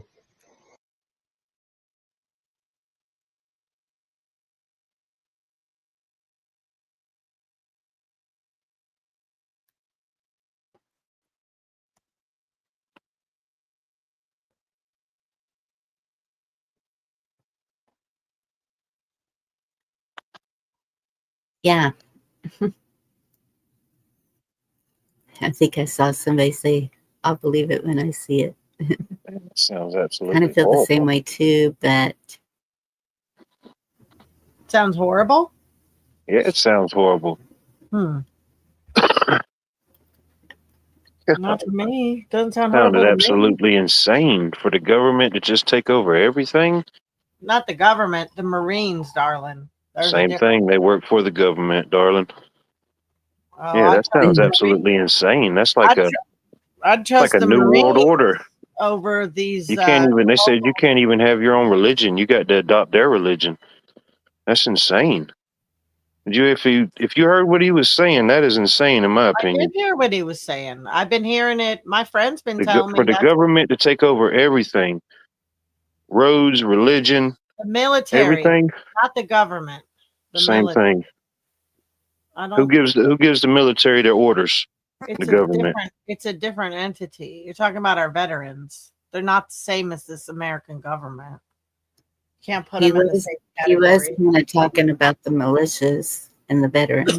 He's not. I don't think you can put them in the same category, but that is what you're saying. You're saying, oh, the Well, government. militia and veterans are different than Army Corps of Engineers. So which one is it? Well, it's the Marines and the Army true. Corps of Engineers and the militia. If he mentioned militia, I don't remember him mentioning Yeah, militia. that's insane to just have all one power in one entity. No. Well, I mean, we have a lot of sellouts that have given us over to CCP, to all different kinds of people in my community. I mean, I would rather see Marines running it than the people that are running it right now. I have 3 anarchists on the council. And the other ones are for drag shows for kids and are godless. I mean, for me, I'm not afraid of the veterans running stuff. The Marines or the veterans. I can promise you, if it's government orientated, it's not going to be too many the veterans that you What think we it's going have to be. is government. We have government now. You're not. And that's seeing making the it. government bigger. They just said that they would be in control of everything. You couldn't even, all the churches would go away. You'd have to reclassify under their religion. I didn't hear any of that from him. That's what I'm saying. I heard everything. That was insane. Yeah, all that goes bye-bye. Military is government, militia is civilians. Yeah, and everything they was talking about was government.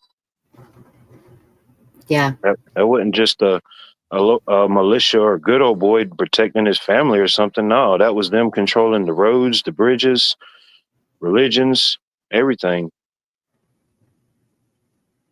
I didn't get scared by it. It didn't frighten me for any reason. I thought it sounded good. I thought it sounded great, actually, but that's they're because already doing road work out here. There's no way the road work that was getting done out here was being done through the Biden administration. Like Let me tell you, I dealt with the Army Corps of Engineers or whatever you want to call them for a long time, living in this area on the Savannah River and dealing with the surrounding lakes, and they are horrible about getting anything done.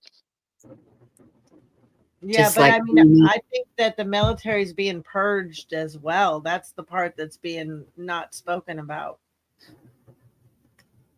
But So okay, I've seen for a long time people saying military is the only way. And I haven't agreed with that either, because even Constitution, the military will never control the citizens on American soil, right? And so that's even been the argument about these National Guard going to all these other cities, is they're going there to go against the American citizens. And you've read it in the Constitution. It's unconstitutional, correct? Well, they said what they were going to do. They said they were going to use these as testing grounds and operations. I mean, they let you know off the rip what this was going to be, in their own words. Sean, I emailed it to you earlier. Check your email, Sean. You got it. Can you check your email, please, sir? Because I really don't want to put the link, because I just want it to be that our constitutional people up here tonight. I just resent it, Sean. You'll have it. Okay. Thank you. Mm-hmm. Sure. See, and even Sean says the military is not the only way. See, and that's where, if all 50 states would assemble, then we would go back to the way the Constitution meant it to be originally. But even then, it was kind of federalized. And so that's why I've been like, should there be some reforming of how this country is to be run? I know that it's going to take a government. We have to have somebody to do foreign trade, dealing with foreign entities, and anyone who wants to cause harm to us. So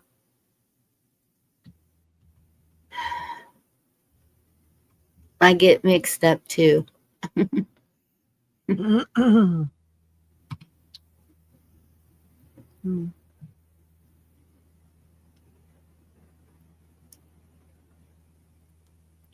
Thank you, Sean. And no taxes. What did I just see? Well, oh, it was him. He was saying that no taxes, no. But it's the whole package together that it's like, Yeah,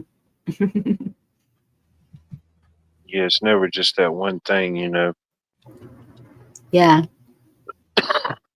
And I don't. Oh, there's Sean. He'll explain it to you. You're not completely connected, Sean. Nope. Trying to grab you.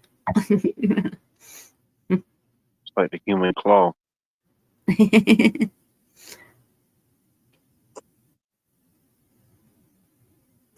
Says your mic and camera is not connected. Won't let me grab you.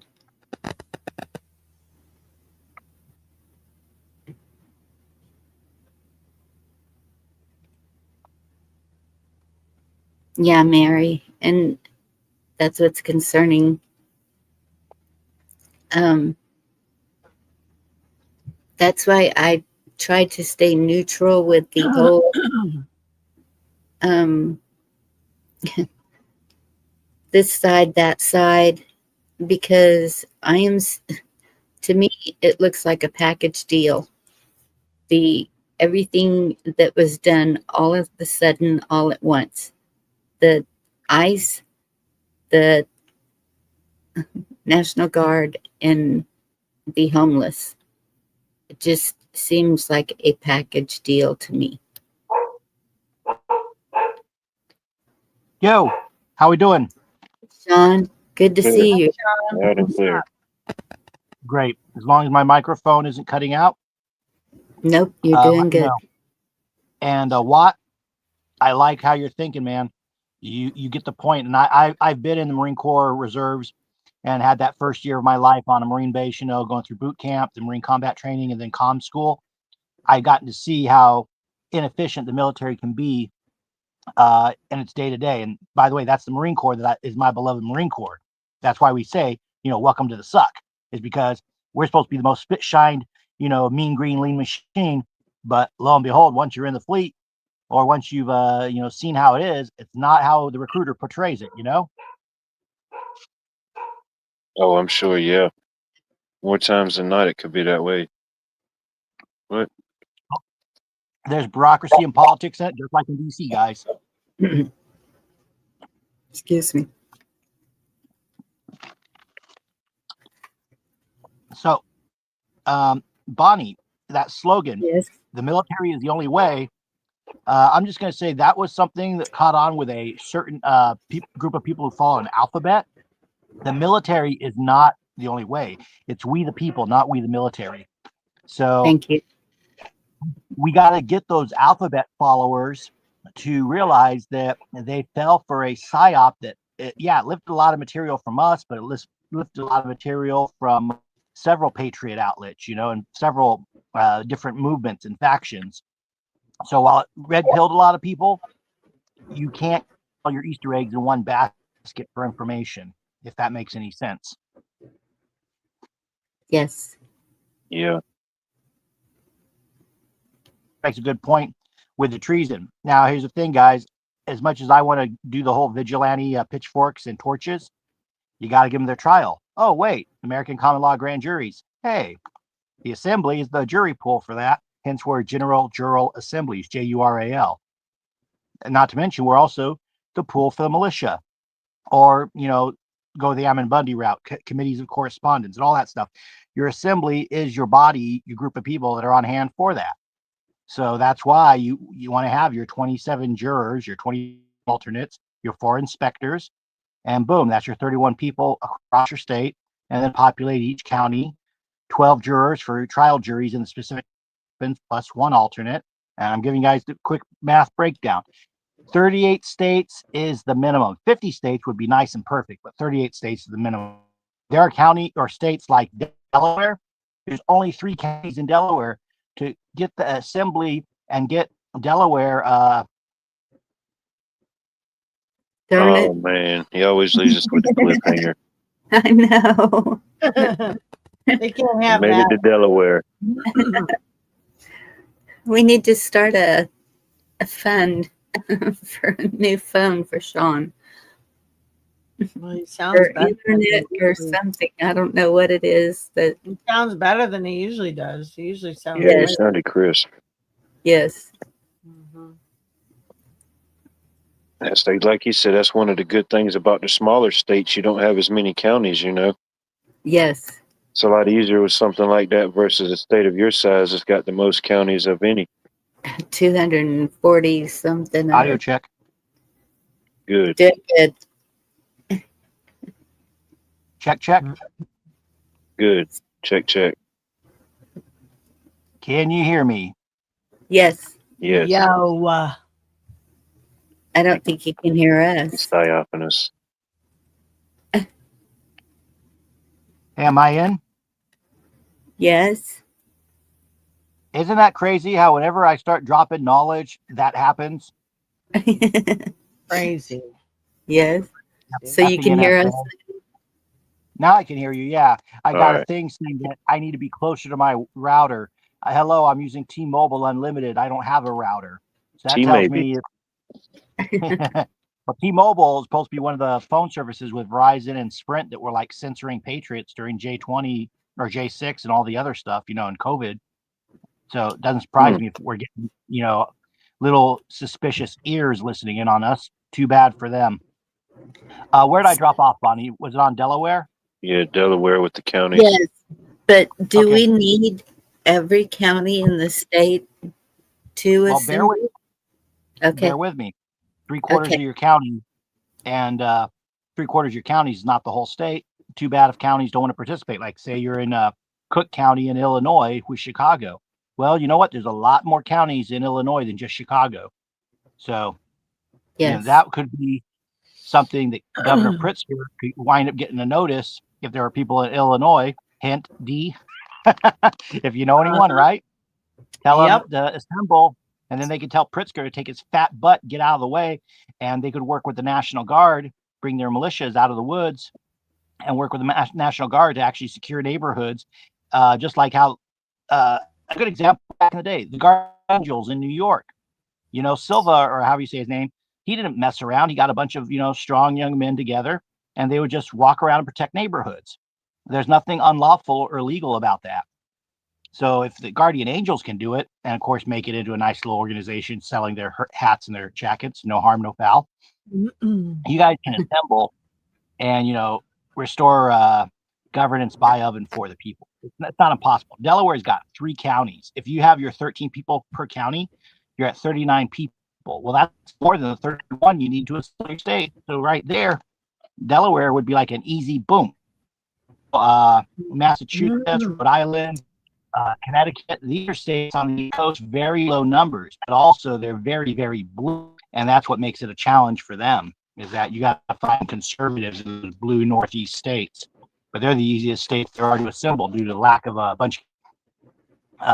D, what do we have out here? Like 56 counties or something? I think we'll need like 38 or whatever. I don't have the math right in front of me. I think we have 58. Yeah. So yeah, it's like we're gonna need like 36 to 38 counties 58 or to have 59. 13 people each. Yeah. 2/3. That, you know what? It's But not I a challenge if you just keep drumming at it, picking at it.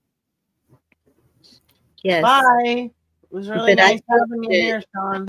I think that Democrats would agree to assemble also. I don't think it has to be only Republican.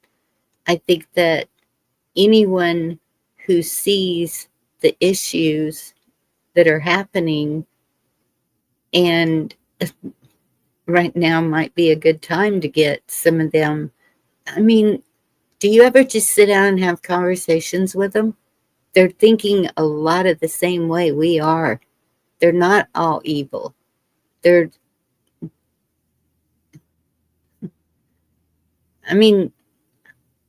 I see both in my community. And when we go to events, we are all communicating. We are all having a good time together. It's not, they're just evil demons waiting to pounce on somebody. They're people just like we are. And I think that if more people just started talking to each other and showing the remedies of how to solve these problems, whatever they are, I think it wouldn't matter if it's Republican or Democrat. It's the people. And that's even what the Constitution says. It doesn't say only Republican. It's we the people. May I? Yes. The founders, as we've discussed, the founders explicitly in Federalist Papers, and of course Washington, they explicitly were against political parties. They worried they would cause a civil war. And by the time of the 1860s, they indeed did. And we're looking at it again. It's we the people, not we the parties. So you're completely right, Bonnie. I yield. Thank you. Yeah, I love going out on the weekends and stuff, or days that I'm off to different community events or festivals. And 10 times out of 10, I will never ask somebody, "Hey, are you a Democrat?" or "Hey, are you a Republican?" I just talk to people, and if they tell me what they are, then that's on them. But it's just not one of the things that I ask. In general conversation, I guess you could make an assessment or assumptions about what that person may be, but I don't never ask them. I don't ask anybody that. Yes. Because I don't identify with right, left, or anything. I'm just a man. For real. And that's what I see is the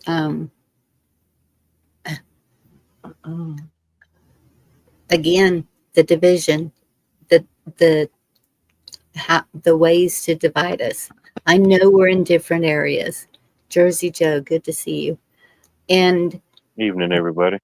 I know that your area is like a whole lot different than my area. It's night and day. And so I Some don't ways, yeah. yes. So I don't see the things that you see. We don't have people dressing in unusual ways or Yeah, as, I get a few of those. as the opposite sex in anything like that. We don't have people that are, yes, we have some people that will dye their hair or whatever. That Oh, yeah, doesn't yeah. bother me. It's just a hair color. It doesn't bother me. It's what's in their heart. That's the whole thing, is what's in the person's heart. If they're a person, they're going to show it by their heart. If they're a good person, they're going to show that too. Here, people come together and help each other. We saw it in North Carolina too. We saw states from all over the country going to help, all over the East Coast. Watts saw Canadians, you name it there. Did anybody ask what their political views were or which side of the line they were on? It was people helping people.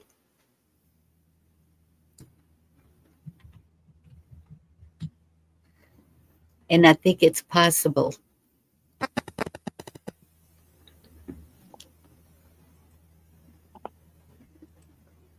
I yield. Thank you, Bonnie. If I may. When Yes. when I tell people about assembling, when we do our onboard calls on Sunday nights that we invite people to, for those who want that information, just ask Bonnie or Dee, or, to forward you the emails that I send out every weekend. They'll get them to you. Or I'll get them to you if I get your email address.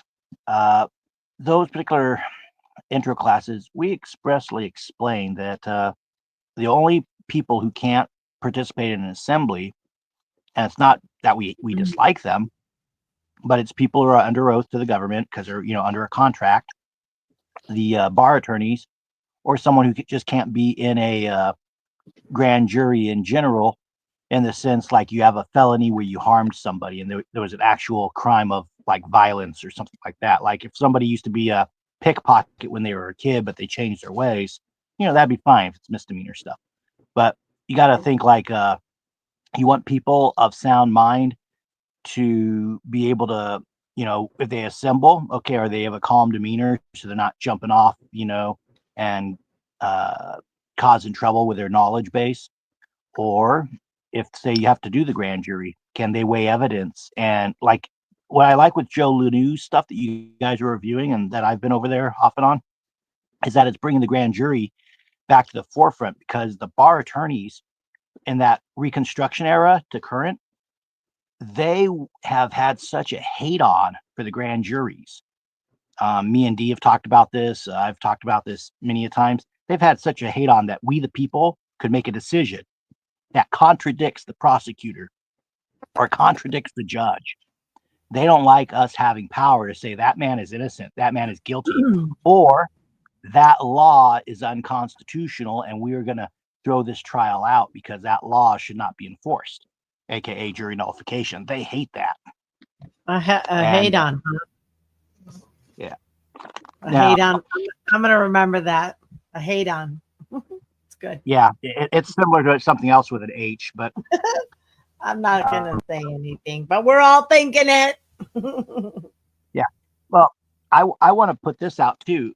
If you're assembling your jury, this, that, and the other, one of the things I would always encourage is like, your courthouse or your assembly place, you make sure you have somebody who's at least watching the door, that sort of thing.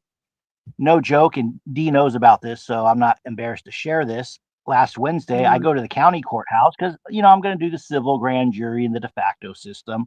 I vote in that system. I get the jury notice. Cool. Maybe I'll get to be on a jury and be a jury foreman or be a guy who, helps do research for whatever the case will be if they pick me.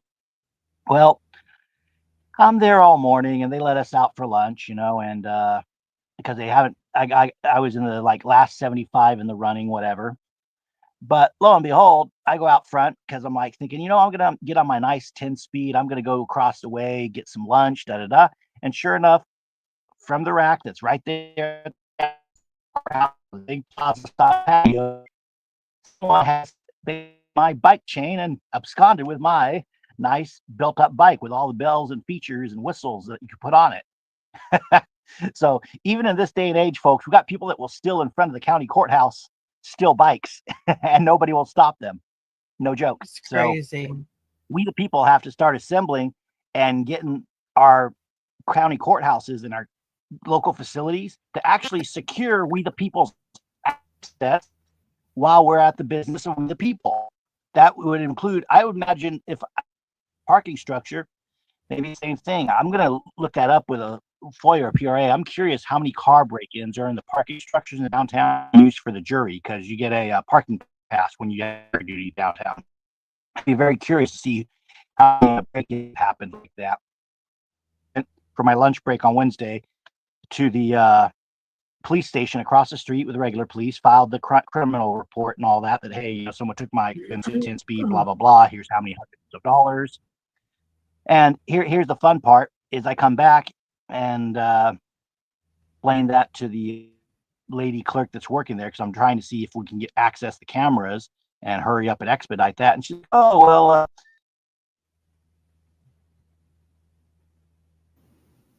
He did it again. Dang, I thought it was me. Okay. I need something salty. I need some salty chips or something. Spicy jalapeno chips. There you go. I got some air fried kettle ones. Salt did sound good. Salt. Yeah, I need some salt. I did some popcorn already with some nutritional yeast. That's done. There you go. There he is. You didn't salt it? Oh, hell yeah. I put a lot of salt on that. Yep. Okay, where was he? Where was he? Continue. Yes.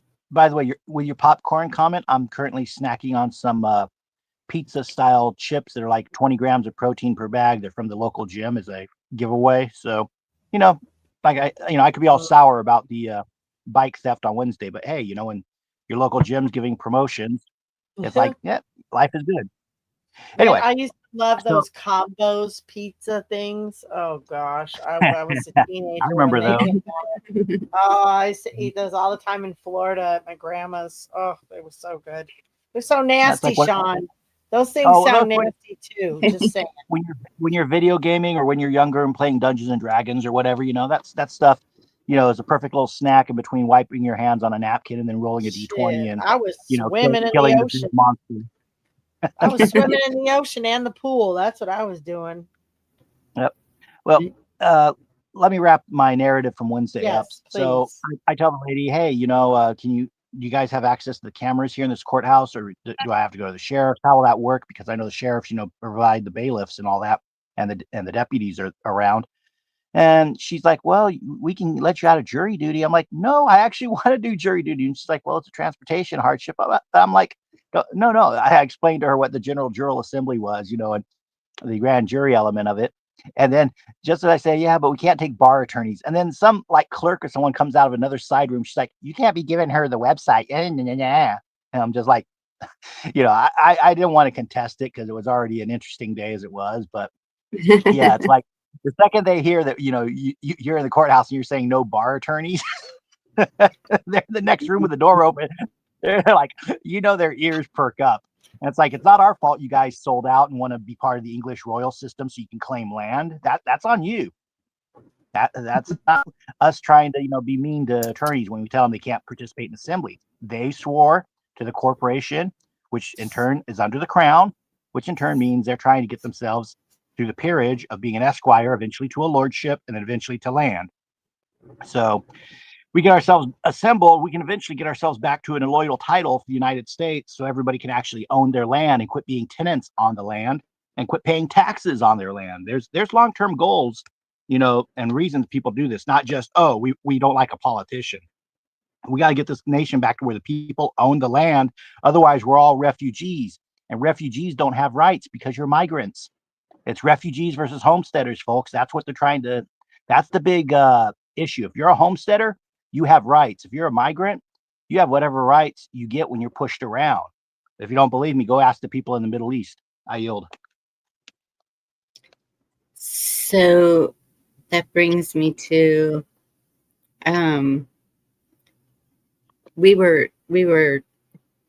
there was just a group of us talking, and so I want to read this to you.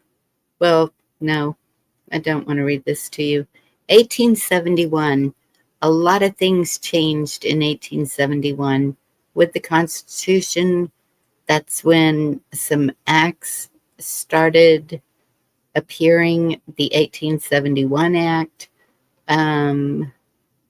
Civil Rights Act, to enforce the 14th Amendment. A lot of this was about the KKK. Federal power.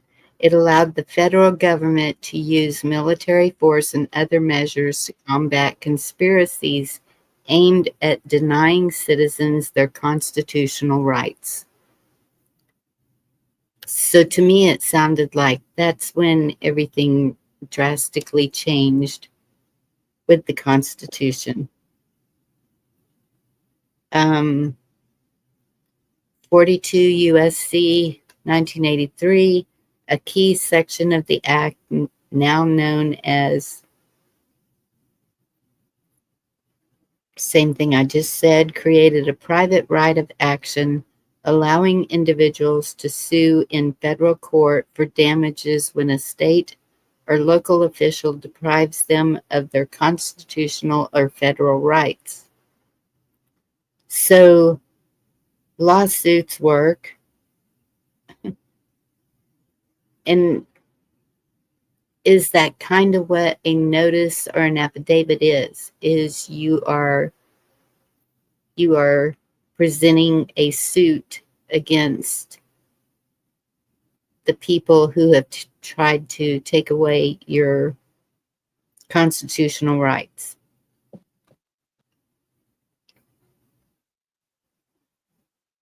Sean?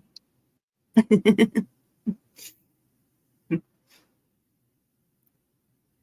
think he was underprepared with the sex situation. Oh, he's back. There we go. Well, did you hear anything? Your question about like the lawsuits, etc. What they started doing during Reconstruction, the country was under American common law up until the Civil War, and we also at that time had that original 13th Amendment. I know you didn't ask about it, but I like to point that out because I like to point it right at Abraham Lincoln. You had the British who wanted to get their money from both the South and the North. So it served them to, collapse our nation with the Civil War and then bring their little carpetbaggers, as they were called back then, into the South. They're usually posing as preachers, and then they would reveal themselves later as attorneys, and they would set up shop. And what they were doing, they tried to convince the people, and most people weren't even paying attention, that, hey, we'll just create civil codes, statutes, ordinances. Everything will be a number. And they essentially added layers over what the common law material of the time was. You don't get it twisted. You had Black's Law Dictionary out. You had Noah Webster's dictionary. Of course, you had the Bible and the Constitution. You had Ballantine. You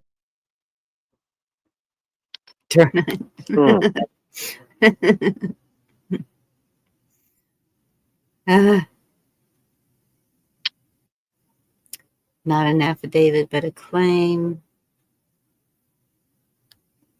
And then the order it goes in: notice, affidavit, and then a claim. Yeah. Got to put them on notice. Thank you, Dee, for getting that while my phone had to reboot yet again. So we'll get to Dee's point in a second. The carpetbaggers convinced everyone, and by the way, this was in preparation for the rise of the computers and everything. They wanted everything to be by the numbers because they intended to file things away and then eventually have filing machines, and then from there that would lead to your computers with IBM and so on. Don't forget the folks who ran the tattoos in the concentration camp. Those tattoos on the people in the camps, and that was IBM running that. And forebears were involved in the eugenics movement that came out of the 1800s.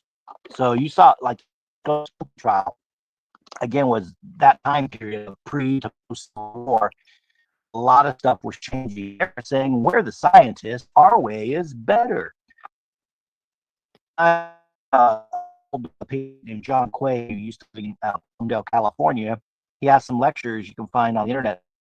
You could walk into a house with a Constitution in one hand and a Bible in the other, and you could win your case because you could point out where in the Constitution and where the Constitution was based in the biblical perspective. Now I'm gonna add this in.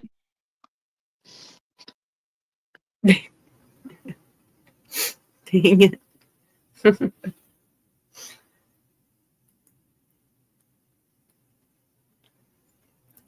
I had to play them at 1.25.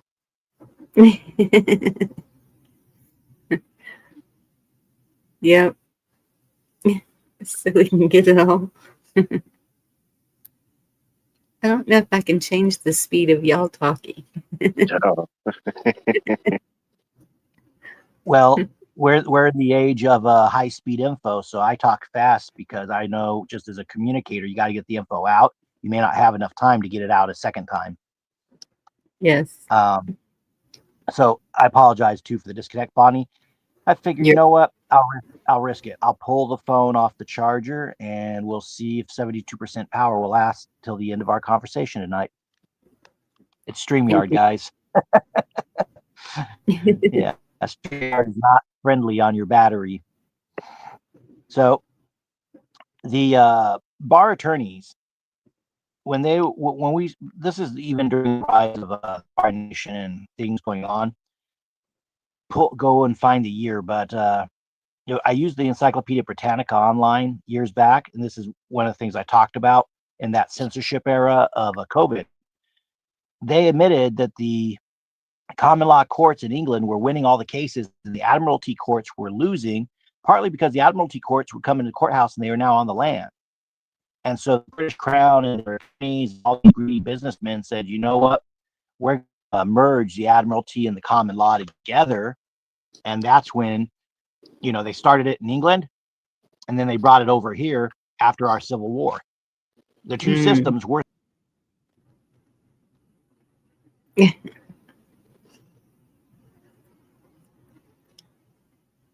Let me see if I can find that year.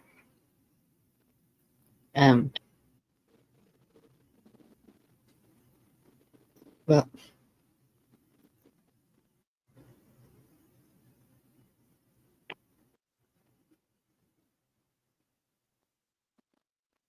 I don't even know how to spell it. What's that? I think I got it. Admiralty. A-L. Admiralty? There it is. Admiralty and what was the other one? Common law merge. Yeah. They merged Admiralty and common law in the Britain because the king and all of his ships, they basically think of back then the British Navy was ruling the world, give or take fights with the Spanish Armada and the French fleet and all that. But they're pirates and everything too. You would have cases where once they got back onto the land, watch Pirate of the Caribbean. They actually do reference here and there, like parlay and a few of these other traditions. there's little winks and nods in Hollywood movies to those traditions and laws. But to be on point, they wanted to, codify everything post Civil War, turn everything into by the numbers, and keep adding more and more layers and also Latin terms, so that the regular person would by default have to hire an attorney to get their case to move through the courts versus doing it themselves, or having the grand juries, which allow the people to overturn them, because they're a business. They want to make their money. So they want their own system in place that can turn over that money as quick as possible, which means win after win after win after win. Now, the issue of the attorneys, also, how do I want to phrase this? By getting rid of the common law element and putting attorneys in the way, they actually deny the people remedy, because you basically have to go through a filter of hiring their people. And then they say, oh, well, we'll give you a defense attorney. You are allowed to have counsel. You don't need to have an attorney. But they try to tell you that your counsel has to be an attorney now. In the state of California, Attorney General Bonta, if we want to use writs in their system, in the de facto, you have to go through the Attorney General of the state.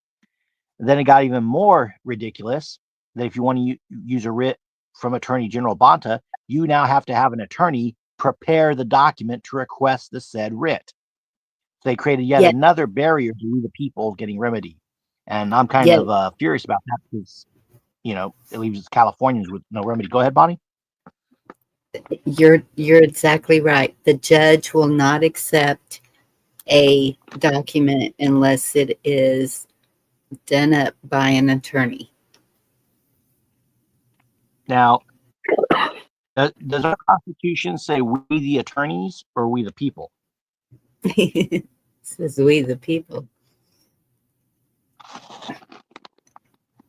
So, have you heard of the saving clause?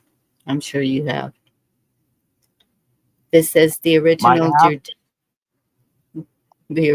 Judiciary Act of 1789, including a saving to suitors the right of a common law remedy. This meant that for certain maritime actions, suitors could choose to pursue a remedy in a state court using common law procedures, such as attaching the vessel as property of the owner. Mm-hmm. The way they put that. Well, you see, that's bringing it onto the land, changing your jurisdiction. One of the modern tricks right now is that judge to go on the record and admit if he's in a court of record or not, change your jurisdiction to a court of record if it's fitting for what you're doing. Once you're on the record, they can be forced to admit whether or not they'll accept the Constitution. Since these judges have taken the oath to the Constitution, they can't say no. Otherwise, they got to leave the bench. So, make a long story short, another way to challenge, you hear different ways of challenging jurisdiction. To me, that's one of the cut and paste short ways of doing it. Your Honor, is this a court of record? For the record. No. What the hell are you saying? Whatever. Thank you, Your Honor. I request for the benefit of this court and for all parties involved that we move this case into a court of record. And most of your states should have at least one court of record at state capital, if not more. Just saying. So I understand that if you do have a court case and it's over, you can go back and ask for court of record, and it moves it. It can even move it to a different court, like, or maybe it's an ongoing case. I'm not real sure on that, but I have heard there are court. some.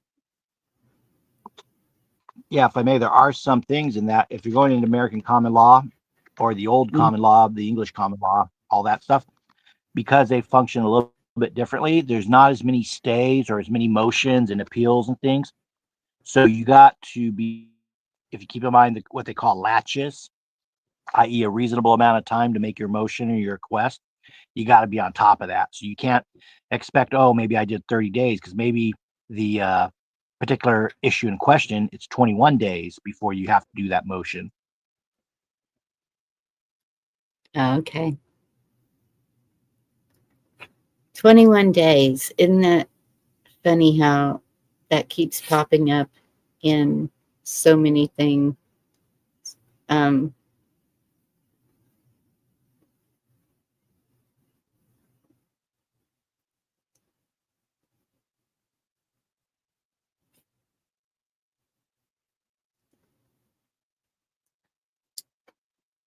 So I was trying to change the charges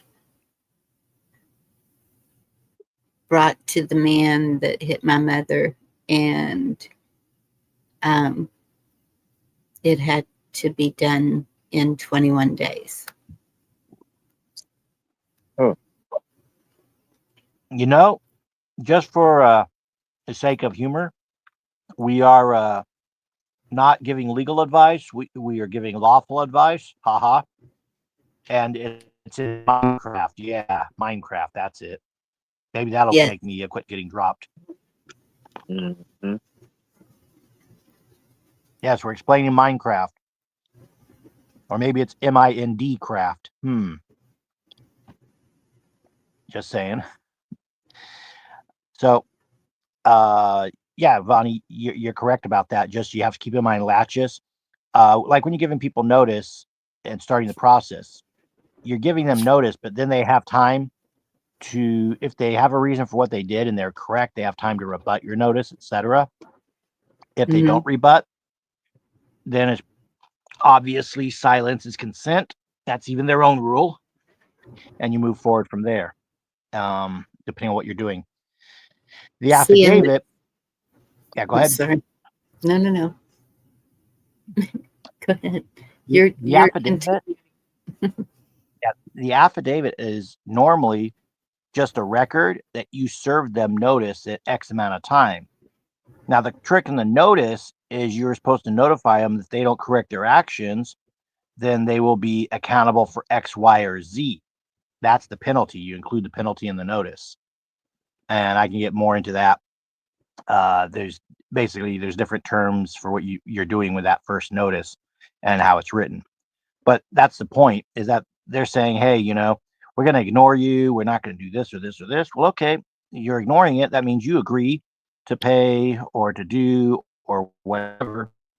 And if they don't, you can go from there and, present that affidavit as evidence if it's properly done. I know a lot of folks like to say it's an affidavit of truth. Hey, moron, under penalty of perjury, you're sworn to it. It's always an affidavit of truth. You don't need a type of truth on your affidavit. It's how I know when I'm dealing with geniuses and people who don't think, that it just should say affidavit across the top, Does the correction or the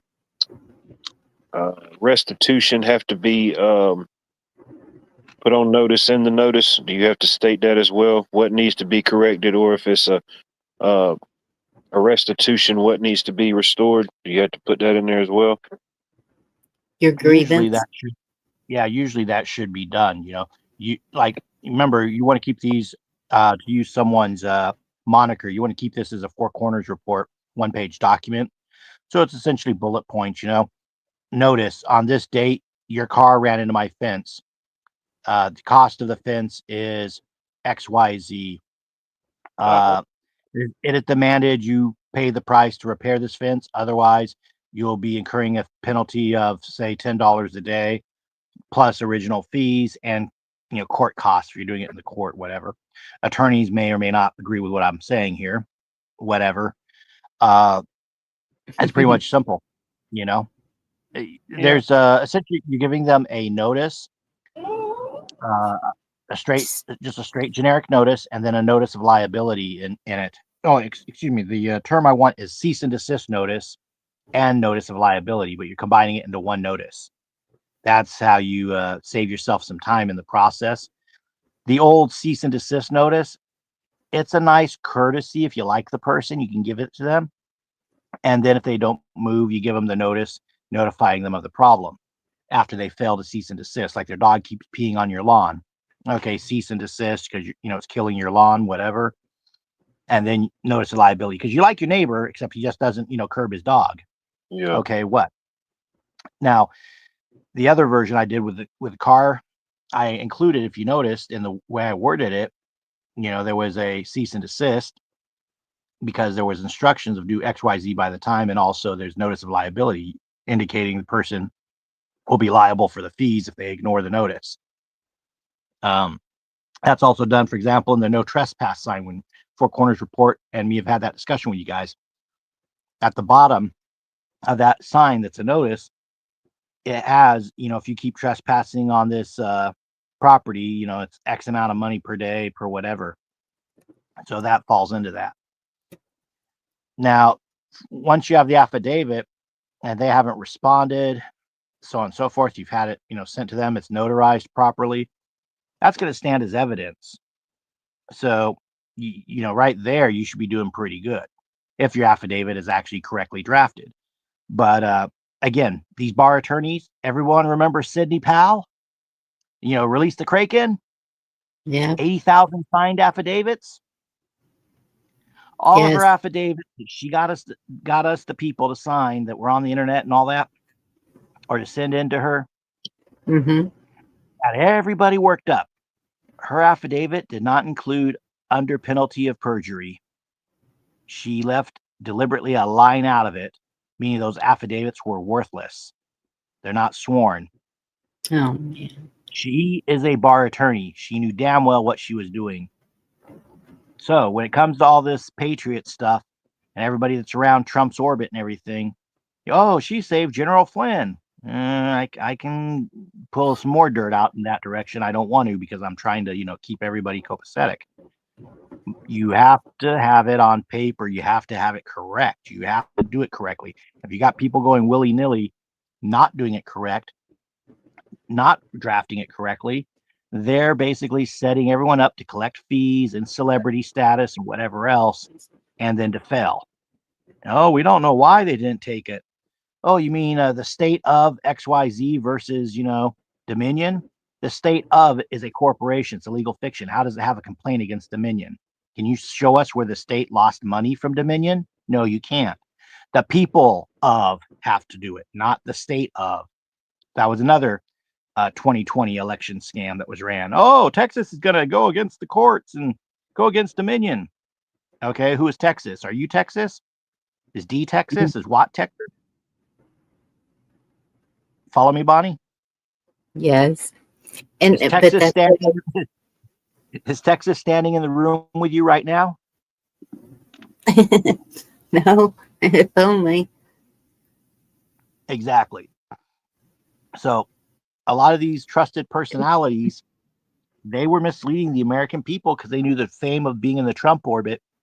Hey, their law firm gets a bunch of side business besides just, we're helping election integrity or whatever the issue is. So yes. I'm not saying these people were terrible people, but I'm saying they should have known better. If they didn't know better, that's incompetence, which also, by the way, would mean they shouldn't be doing what they're doing. If you don't know, you don't know. So I have a general good idea of stuff. And if I don't, I go find out more specifics. So you reference, for example, was it the savings clause, Bonnie, or what did you say it was earlier? The, yes, saving clause. Okay. You gave me homework. Thank you. I'm going to be looking that up. And the thing is because, you have a lot of stuff that comes across. Your memory does get a little hazy on specifics. So I know I've read XYZ, XYZ, XYZ so many times, like the Constitution. I can't say I've memorized it because it's boot camp style with me. I got to take old information out and put new information in for the next thing I'm learning. And then I try to, retain what I've learned just from repetition. It doesn't always work. So, that's me as a layman learning this stuff.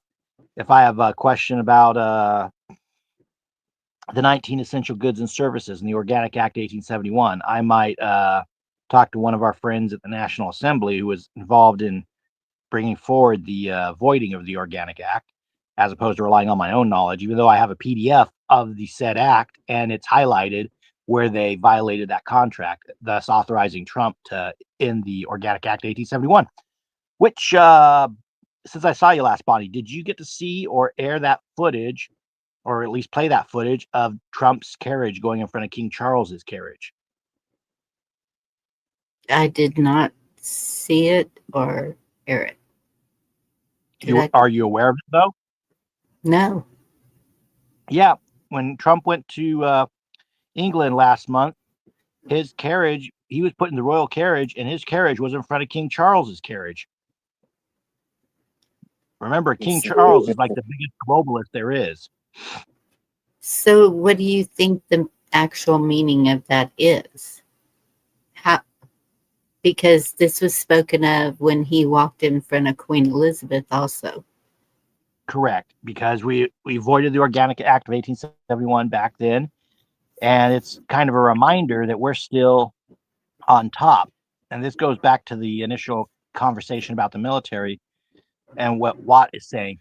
If the assemblies are not present to stand up and talk, the military will run things, but they'll run it in motion. And then just whoever the de facto, hence the term de facto, leadership is, military will like be sure, we'll do what you want. But they will not, if the people aren't assembled, they're going to be caretakers, but they're not going to, how would I say, trust the de facto to make the life or death situations. Those type of decisions, they'll just keep the hamster running in the wheel.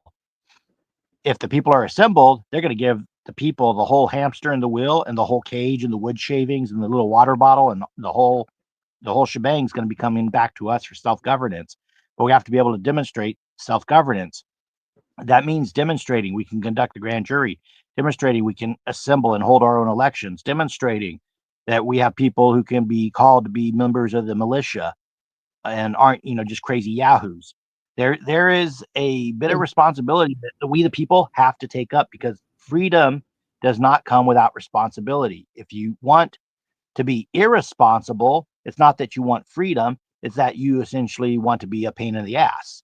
You want to be the perfect anarchist who lives off on his own in the woods. Well, guess what? Until we fix the alloidal title situation, those woods don't even belong to anyone. So they can kick you off the land any second they want. And some of these folks, by the way, are saying that Donald Trump would become King Trump or whatever.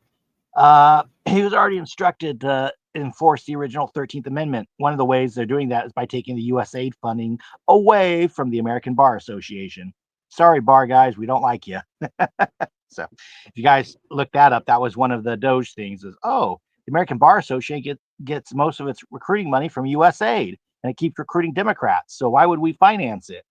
See, the logic was, it's Democrats, but the reality is, no, it's still part of the bar. So they are basically going to go bankrupt. They're going to die as an organization in Minecraft.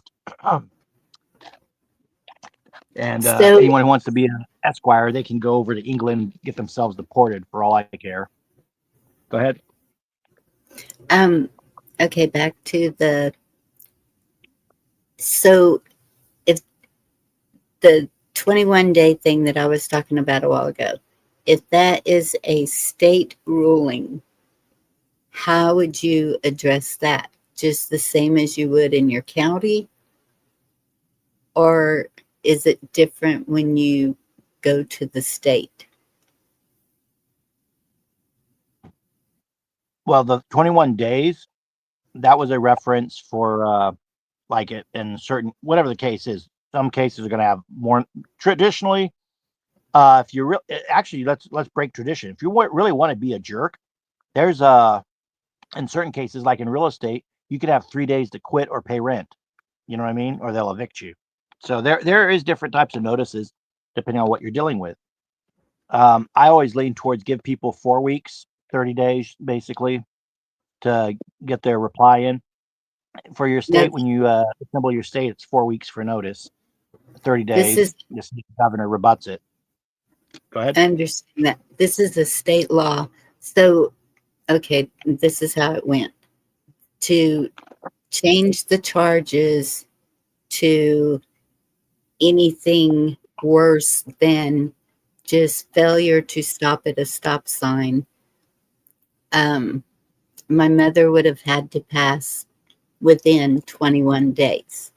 Anything over that, then they won't change the charges against the man, even though she succumbed to her injuries from the accident of him hitting.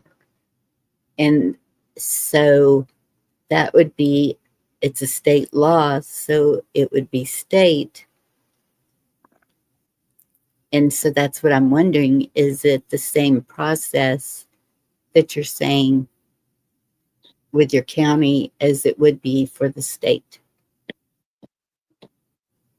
Well, with it being a state law, your county, if you're not in a charter county, your county will hold it up. If you're in a charter county, because there's two types of county contracts or foundational documents you can have.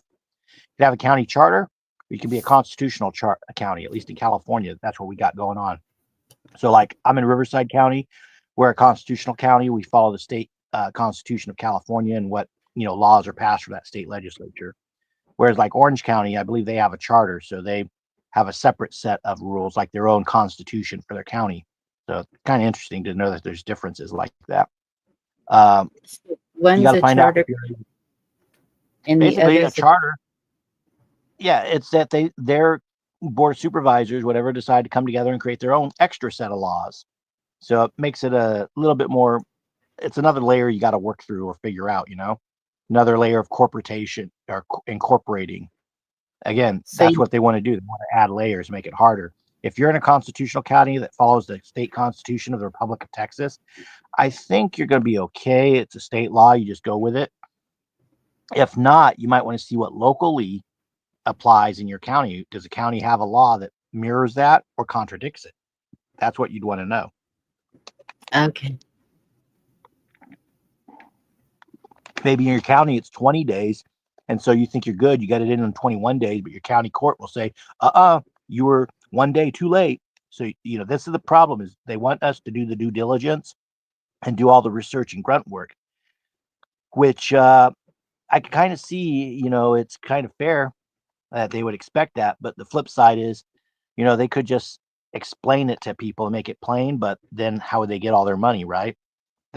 When you default, when you're too late, they love that because they can then assign a penalty. And in your case, because you want to get those charges amended and upgraded, 3 weeks notice, that has kind of been the standard that I've bumped into from talking to different assembly people across the country. 3 weeks is like a standard notice. They don't like to go out to 30 days. 30 days is being really courteous and nice. And, it's in the 10 steps. When we assemble, you publish in 4 weeks, of the local newspaper and then the nationwide newspaper. Make sure that everybody has had a chance to read their legal sections and pick up on that. And like in your case, though, 3 weeks, because it's more of a private matter than like an assembly matter, you would be in the right ballpark. I'm saying that not as an expert opinion, but just from the inputs I've been given here and there, what I've gleaned.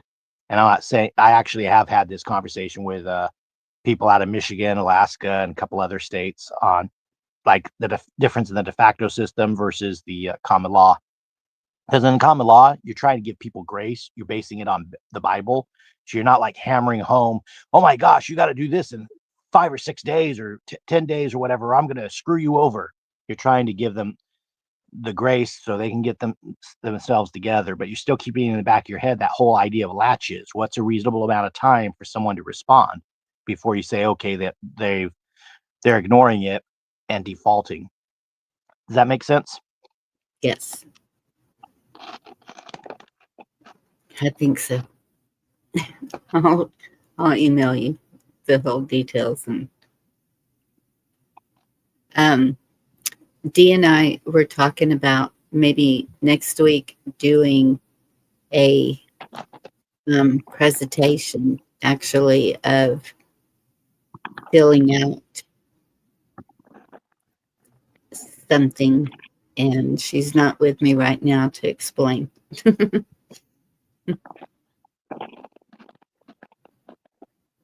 Well, the interest I have to either observe or to participate there, I got some stuff that'll be coming up on my plate, and it's like I'm going to need all the practice I can as far as more public speaking type stuff. Pin. I'm here. I was, what we were talking about assembling, just working up some requisitions as the counties, as like what Michigan and Alaska. did, Yeah. and how well, I've heard it said that the assembly would help a lot of people that were dealing with CPS a lot too, but then they don't stick around, and you'd hope they'd come back. They're dealing with family drama and bullshit, but it just would be nice if we could help people with the tyrannical government that we're dealing with, if we were able to have any success with any of our own requisitions. If I may, the assembly has to have the bodies to be standing and to do so. The Well, we want to do requisitions like a mock one, sorry to interrupt, like not a legit one, but like, for lack of a better word, pretend. Yes. You know what I mean? I yield. I'm sorry. Just to give us an idea of how it's done. Well, Bonnie, both of you have the right idea. And so how is it done? First of all, the people have to, have that grievance, right? The assembly all agrees, okay, we have grievance of, X issue. Could be the COVID shots, could be mask mandates, could be, the elections. We kind of want to stay away from that. That's in their de facto system. We would have our own elections as an assembly, so don't want to cross the streams on that. But there's plenty of like issues, dirty water, homeschooling, whatever. Yeah. So, may I, Sean? Yes, go ahead. I would say water, and also the CPS issue. In San Diego, they're literally taking kids from parents. Their Board of Supervisor meeting is streamed by that Eye of the Storm, Aubrey, and we've heard the pleas for it in the assembly. We've heard the people that are, and we know people that have had to deal with that. So, yep, it seems like we have to do what we have to do individually. We are uniting, but this, there are common problems. I'll yield. Thank you, Dee. Yeah. Bonnie, go ahead. No, it's just agreeing. Okay. May I then? Please. All right. So we won't give away everything, but I'm in agreement. Those issues, the approach of a requisition, there may be remedy before you get to a requisition. That's one of the cool things.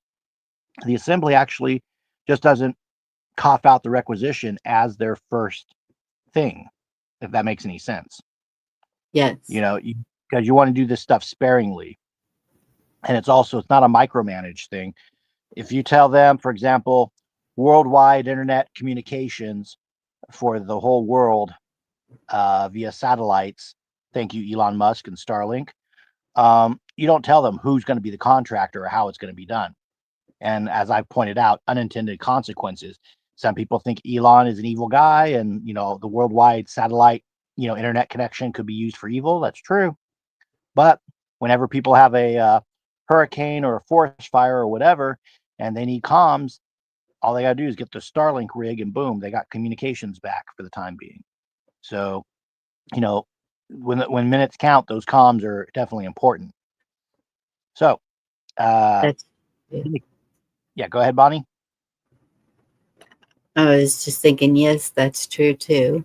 I did see North Carolina people very happy to get Starlink just so they could get communication. Yeah, and why would Elon just pop up out of the blue in North Carolina and say, "Hey, here's Starlink," because he knows that's what the mission is. Remember, guys, he works under the Defense Department, which works for the Joint Chiefs, which work, with the Commander in Chief, who was requisitioned. So, and some of these things are still being worked on, by the way, and are the most recent one that was redacted and exposed. Oh yeah, geoengineering and people being held accountable for it, and RFK Jr. is working on that. Thank you, RFK. So, I'm just taking a look here. Cynthia. Well, Musk is a 2.0, so there you go. I'm looking at what Doge is doing. I pointed this out last summer. We the people should be doing what Doge is doing with our grand juries from our General Assembly.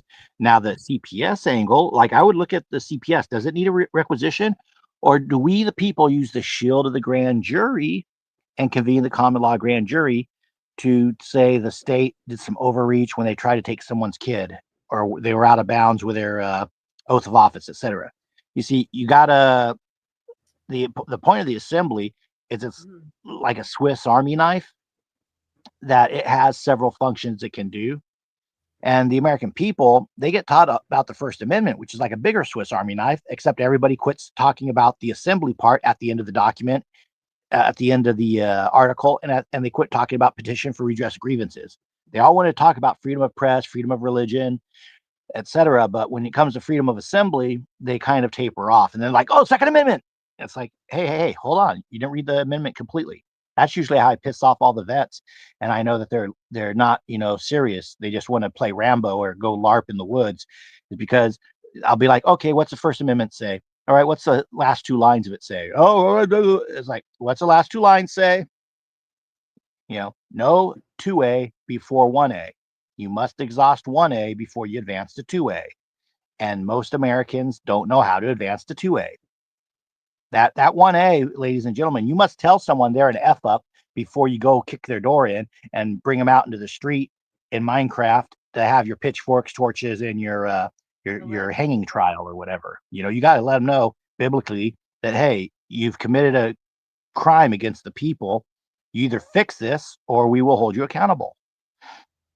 If you just kick in doors, you're no better than Antifa or the BLM who pretend they have an issue and they have a right to destroy people and property. Cynthia. Cynthia's issue is with water rights. So that one, they would definitely need to get the General Assembly. They could mimic what Alaska did with reclaiming the waters, which is they had to do that because Obama was telling people they couldn't use hovercrafts on the ice to in the winter to go over the rivers in Alaska to get from place to place. So they actually reclaimed the water rights up there in Alaska. It's a very interesting process to see played out. Cynthia, Trump asked Elon because Trump's commander in chief, and that's who the requisitions were delivered to. So much obliged. So yeah, I'm not saying I talked to Elon. I don't. But things have been in play for years. But if we the people are not around, once those things are done being wrapped up, the next wave of things, who's going to do them? That it's a republic if we can keep it, and that's a verb. We have to keep it. If we don't, we get a democracy, as Richard Henry Lee, the great Revolutionary War general, retorted to Franklin's statement: "A democracy if you can't."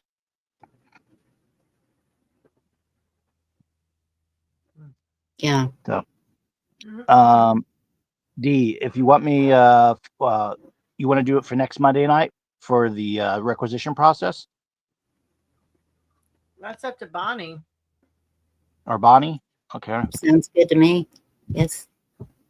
All right. I'll look into seeing if I have some materials I can pull up off national-assembly.net or other places, because I know some older men who were who are no longer with us that were involved in creating those requisitions. I am curious as to like how long of a period of research they consider appropriate. For example, like if I research an issue for 2 weeks, I may not be as knowledgeable as 4 weeks, but you got people who research something for years and years and they never get the ball rolling either. So there's that element. Like if the people investigate the issue, this would be like what your assembly would debate. How many weeks do we want to investigate the issue? How many weeks do we want to debate a remedy, if any? Or is it something so obvious that we need to tell our officials? And I don't mean that term the way it sounds. They're actually public servants. But how long until we tell them, hey, knock it off? So on and so forth, Yeah. And how long would it take to get the evidence together? Because you have to have evidence. Correct. And that goes into the FOIA and the PRD have been talking about. Yeah. If I may. Go ahead. Yeah. Just like practicing, just like a lawyer would do or an attorney with a case, they would read a case and they would do this or that. It's just something that, we could do with ones that have already been done, not looking to do anything, outside of it or new, just, it's hard to talk about it and invite and recruit and do all that without any actual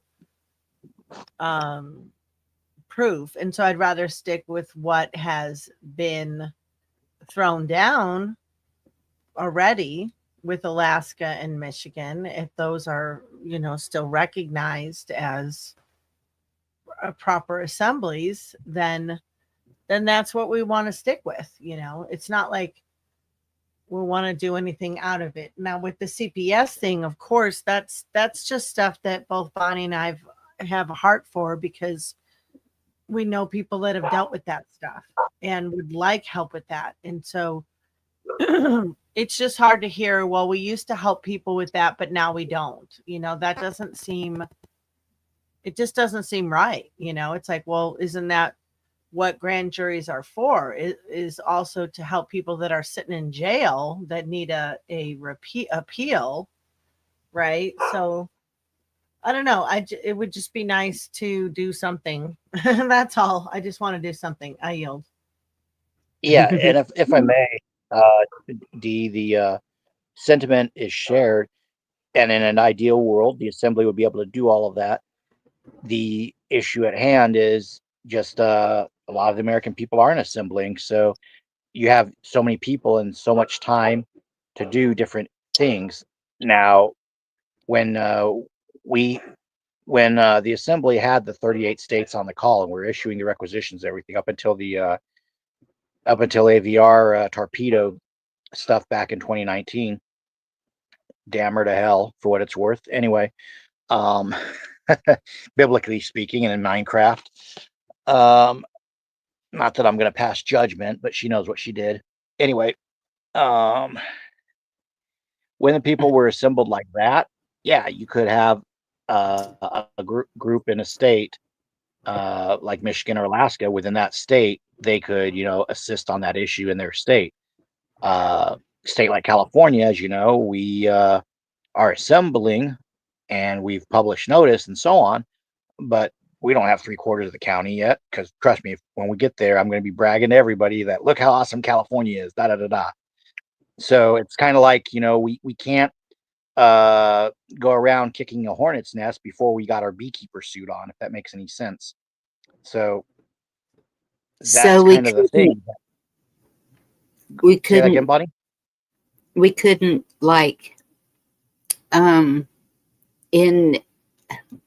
if we were doing a school lesson and we had 13 people in the chat and on panel, altogether 13 that were in agreement, and work it out like a math problem in a school book, where we're just working it out as to how it would go. If I may, starting over the 10 steps, I'll yield. Yeah, you could do it as a like a mock version of it, but it would have no standing in the real world. And in that regard, Yes. some people would be like, well, why not get people together in your county and do it for real versus maybe 13 people across the country on a panel, etc. A Well, good example too. sorry. Go ahead. Because Sean, a lot of people do a lot of things digitally and learn that way. And I have listened to a lot of people in the assembly talk about how it's been years, particularly Lake County.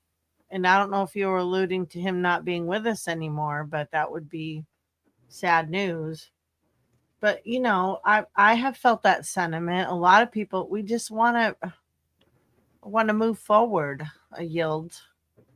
And we know that it's not going to be a way to get an actual remedy, but at the same time, it's showing how it works. It's a lot easier. Here we have, how many are here still? Okay, we have 35 people in chat right now, are listening anyway. And so if they are willing to participate in something like that, then it would help us to understand more, to reach other people around us in our counties, because I wouldn't even know how to approach them. I have approached people and it's not working. So there's something, I don't know what it is. They understand and they want the same thing, but they are not joining. Okay. I am for doing it as a mock thing. I just want people to be clear. Like when that one guy from Germany had his people's panel, grand jury, whatever that was, regarding COVID a couple years ago, everyone's like, oh my gosh, there must be something. It's like, bro, he's in Germany. It has no effect on what goes on in America. He can present his mock trial and his evidence and everything, and there you go. So yeah, I'm completely cool with that. It's just we have to let people know, again, this is a mock-up version of it. It's not, the real version. And that's what I comprehend. If Guy's looking for something more recent, de jure for Cali.org, we have the grand jury finding of facts information published there that we conducted here in California. So as we were able to convene a grand jury, and some of the people stayed with the assembly, and some of the other people were like, wow, that was, a little bit more intense than they could handle. And they decided, they will not stay with it because I guess in their mind's eye, they just are afraid of having to actually, oh my gosh, do a little bit of sweat and research and learn about how the country actually works and how it functions. So we have, how do I put this? We have to have a mindset, folks, as Americans, that sometimes you're going to have to take a day off work to do something, or you're going to have to hold on. I'm looking at Jerry's comment. And getting back onto my topic, the recent achievement Californians demonstrated where assembling. We've held the grand jury, so our next thing would be to get our counties up so we can have an election, and heck, get well, I'm still trying to find the local militias and see, who out there are militias that are basically in California. If you guys don't know, they make militias actually register as 501c3s, folks. They incorporated. Remember what I was saying about turning everything into corporations with the law and the attorneys? They've been doing it to the militias. It's one of the reasons I think the Whitmer thing went on in Michigan. I think the militias in Michigan, there might be ones that are corporations or nonprofits, but I think a lot of those militias are like, screw that. We are militias. We don't have to register nothing. So I have a hunch that's probably what Whitmer was going for. She's going to make it where all the militias would have to be registered, and then this way she could destroy them at the click of a button. Yeah. So kind of like how. It's kind of like how in California, all of our concealed carries are registered, through our sheriff. And then our state, all of our sheriffs bent the knee to CBS News, Viacom, and they requested it as freedom of the press, public interest. They wanted the list of every concealed carry in California. So all the sheriff departments, our state legislature and Supreme Court ruled for CBS Viacom, one of the biggest globalist communications companies there was, that sure, every concealed carry is given to that media outlet. So say they kick off nationwide riots. Well, these people could post the address of every concealed carry in California. And that means those houses could be robbed of their weapons, or those gun owners could be killed or routed up to camps, just like in Red Dawn. So yeah, there's a reason you don't want to register, because of the Second Amendment. There's a reason you don't want to register your right to assemble, etc. Absolutely. That's why I read that from Australia, because it was, that's how they did it. They went after every person who had a firearm and took their rights away. So that's something we got to also. Well, that's something we got to educate Americans on too. They think, oh, it's a gun registry. That's a good thing. No, who was your civics teacher?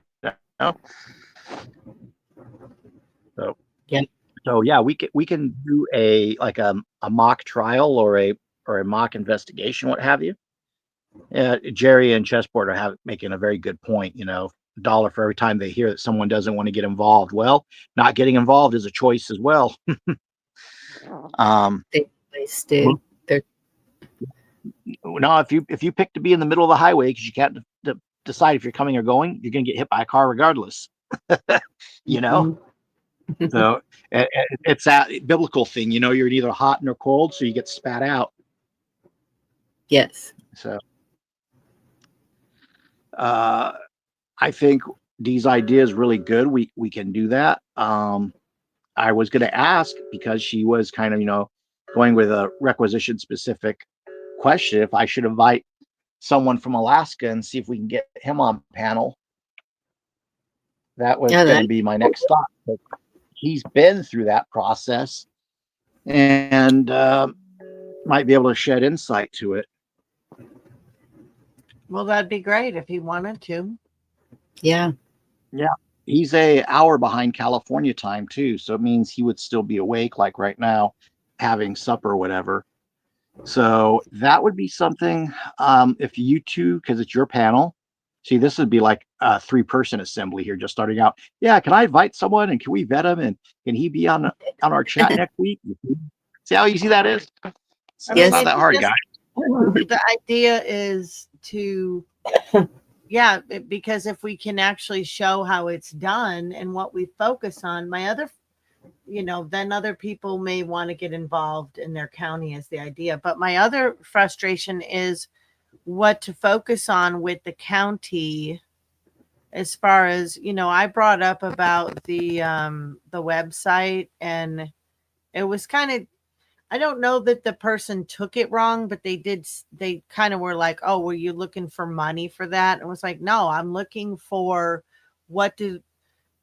people that are investing in trying to share the truth.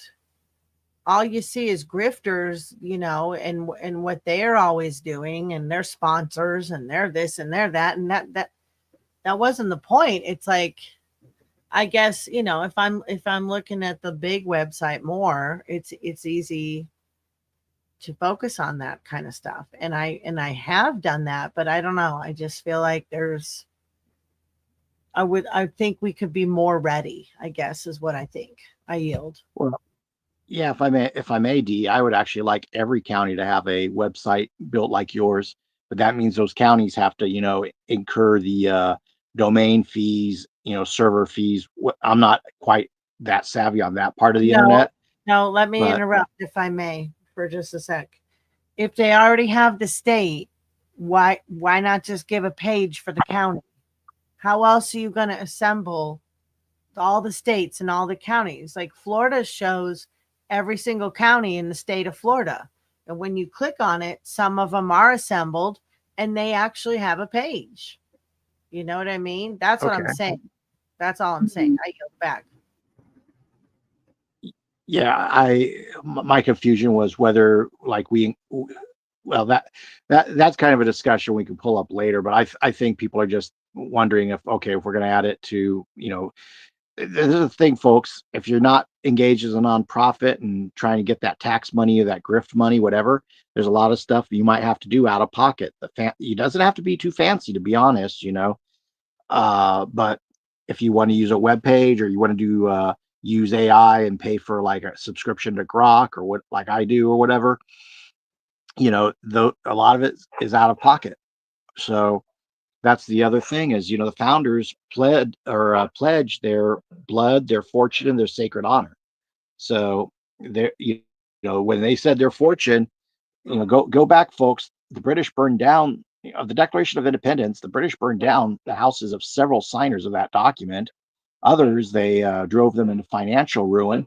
Some of them were, executed during the Revolutionary Wars as enemy combatants or as traitors to the Redcoats. They looked at us Americans as being treasonous. So there was there is a little bit of a cost of doing things, but it's not you got to pay for seminars, you got to pay for this or pay for that. It's just, hey, if something comes up, everybody agrees, like publishing a notice. Okay, everybody puts in 10 or 20 bucks and you get your notice published, So that's the one thing is everybody wants to do stuff on their own.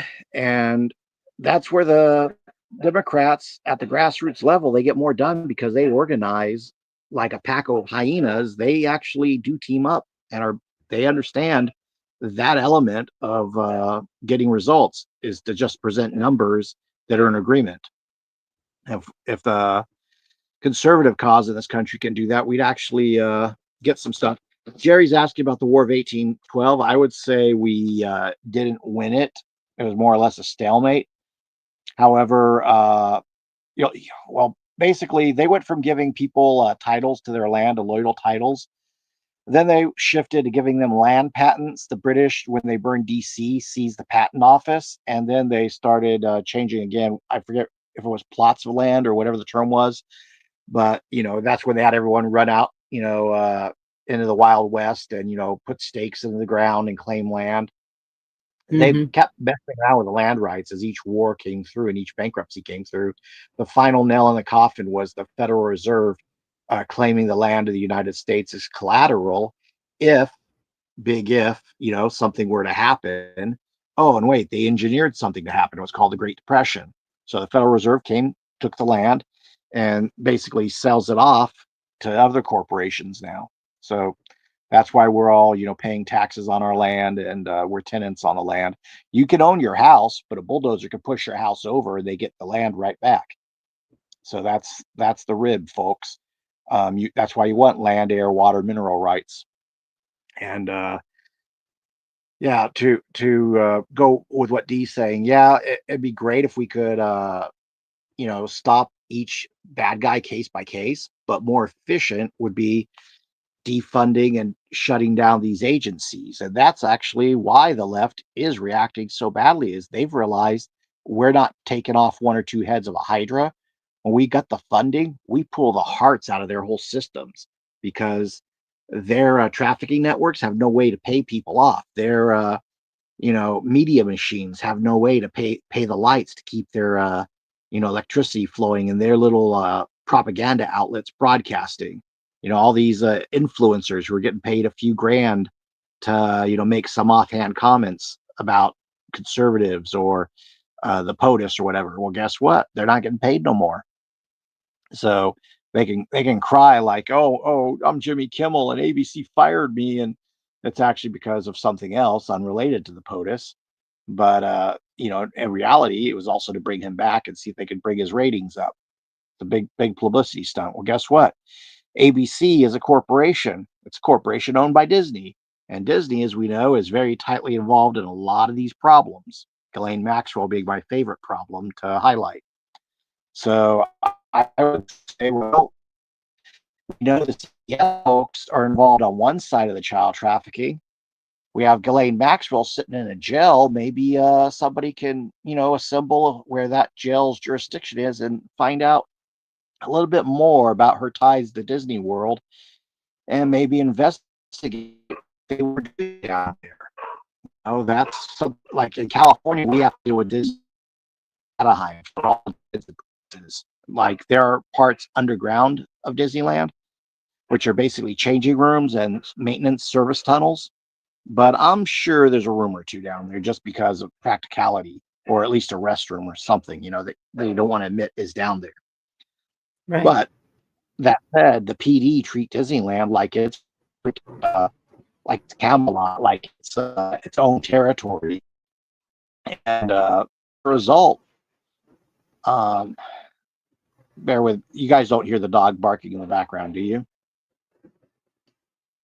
Once Okay, in a if you while. don't, that's good. You could. Yeah, no, I don't believe in abusing animals, but this animal was pushing it. So anyway, yeah, I wouldn't kick a dog, but this one's starting to look like a soccer ball. Anyway, so, That's the I know the issue. Nah, he wants to go for his midnight walk, but it's not even 10 o'clock. That's the problem. Is he has his time that he starts barking early. I came home at 2 from work. I was supposed to sleep till 6 o'clock, and he barked the whole time for his 6 o'clock walk. So that's why when I came in late to your chat, Bonnie, it was like, yeah, I'm done walking the dog and taking a shower, because he also did the thing where he wanted to pull his way through all the bushes and all the trails and all the. Basically, we're near a local park, where I got to be very careful too, because we have rattlesnakes and things down here. And at sunset, rattlesnakes are just getting off the concrete and back into the brush, especially this time of the year. So yeah. Anyway, getting back on point, because I do tend to ramble. We could go through and examine that requisition process. But requisitions are, again, like an idea of, put a spear in the heart of the Hydra and burn it and kill the Hydra, versus chasing little heads and chopping them off. So like Child Protective Services, Doge, I'm surprised Doge didn't audit that. That would have been something that would have really upset the apple cart, I think, or maybe RFK Jr. will tackle it. I don't know. But yeah, if the CPS is aware of a General Drill Assembly, or of people, invoking and knowing their rights as a parent, oh yeah, it'll be game over for them folks. Remember, we're seeing the leftists manipulate the kids, and if you don't affirm here in California the choice to be mutilated, now people who are not even the parents can abscond with them. Yeah, our legislature out here in California is insane. So both me and Dee, we're looking at that. We're like, this could be bad. So I very much want to address that situation, because there's a lot of folks. Oh, hey, I recall this. I lived in Utah for a year, and the biggest thing people in Utah were scared of, especially in the LDS community and the non-LDS members, was that the LDS church, if you weren't going to church, they would say you're abusing or neglecting your kids. And then Utah's CPS would come along and abscond with your kids. And it was apparently the urban legend was that they are notorious for doing that to non-LDS families, which I'm kind of familiar, being former LDS, that, yeah, the LDS church has a history of doing stuff like that. Look up the Mountain Meadows Massacre as a really good example. So I'm not Wow. saying that to throw dirt on people, but those pioneers of the Mountain Meadows Massacre that were ambushed by the Mormon posse, well, guess what? They took the children of those dead parents, and they basically adopted them out to the LDS families that were in the area. And then they tried to, cover it up. So that, they're, I always have said, if the reason I was red pilled is because I was raised LDS, which means I'm aware of an alternative history that most kids aren't taught in school, where you get all these historical incidents that, yeah, you look them up, they really happened. And it's why the LDS community is full of preppers. We've seen the government abuse the people, and we've also been abused by the government. And we've done some of the abuses, in that context. You guys think Governor Brigham Young was a swell guy, and they named a university after him, but they forget that he had Orrin Porter Rockwell, that whenever the Indians acted up, Orrin Porter Rockwell would go and tie the Indians to a tree and execute them. Bang, bang, bang. That's old frontier justice, folks. You know, that's not common law either. You know, having a vigilante dude with pistols on his hips, you know, shooting people that are tied up. You're supposed to put these people on trial, even if they're Indians, or, you know, maybe you're in Texas, it's the Apaches or the Comanches or whatever. Even they get their rights. And don't forget, they are on sovereign soil on their reservation. So guess what, folks? They actually have their rights to assemble their elders. They really wanted to be a problem with that's something we as Americans do need to be aware of, because the narcos have tried to infiltrate the reservation systems, and one of the staging pads for these narcos and for these leftists is they've been infiltrating the reservations. So you guys got friends who are Native Americans, try to help them get the sovereignty back to their reservations, get the you know, the far left elements out of their reservations, because those folks, once they get what they want, they don't care if those tribes of the first peoples live or die. They just want what they want. I don't know if that makes sense or not, but they're a good example of sovereign people do what they want on their land, yada yada. Another good example are the Amish communities. The Amish are like-minded, and you know what? They live off the grid. So, you know, for those of you who want to talk about living off the grid and this and that, well, go live with the Amish. Get invited in. They do it. They won't accept You know? us. I want to be Amish. They won't accept us. Well, just find out what the Mennonite belief system is. If you agree with it, you know, there you go. No, my backup plan is to write to that homestead that's out there in, shoot, I wonder if it's near Austin. Oh, there's a couple of them I want to write to. There's one right outside of Waco. Oh, that's it. Yeah, it's the Homestead Heritage. Yes. That's my backup plan. If they implement the damn chip, I'm going to ask them to take me and my husband. I'm going to be like, we have a bobcat. Just let us come there. We'll do stuff. We'll work. We work hard. I saw another stream of one that they have started in Arkansas, and they kind of have some restrictions. Mm-hmm. And so they're getting hit a hard time by the media. So, because you apparently, you know, we can have a Muslim city, we can have a Jewish community, we can have, you know, all these other communities, but you can't have an all-white community, according to the media. Are you saying that's all white with you? Wah, wah, wah. Oh, that was bad. Oh, so bad. No, there is a double standard of that, and you know, the freedom to assemble does mean that you can also not have people around that you don't want to assemble with. You know, just you got to remember, if you're doing business, and I don't mean that as an assembly, if you're doing business for profit, like a public business, or like I pointed out during the COVID mask mandates, the courthouses, they sell food vending machines, they sell coffee from the machines. They're making money. They're doing business with the public. And as a result, there is I want to say it's 18, it's either 18 UCC or 18 USC 2000 subsections A, B, and D. And they said that if you're selling stuff to the public, blah, blah, blah, you can't have a religious restriction against the public. So that's something to contemplate. Also, Cynthia, I actually gave the dog one of those chewing bones yesterday. He's still working on it. So in between gnawing on it, he starts barking. I gave it to him to shut him up, and it worked for a while.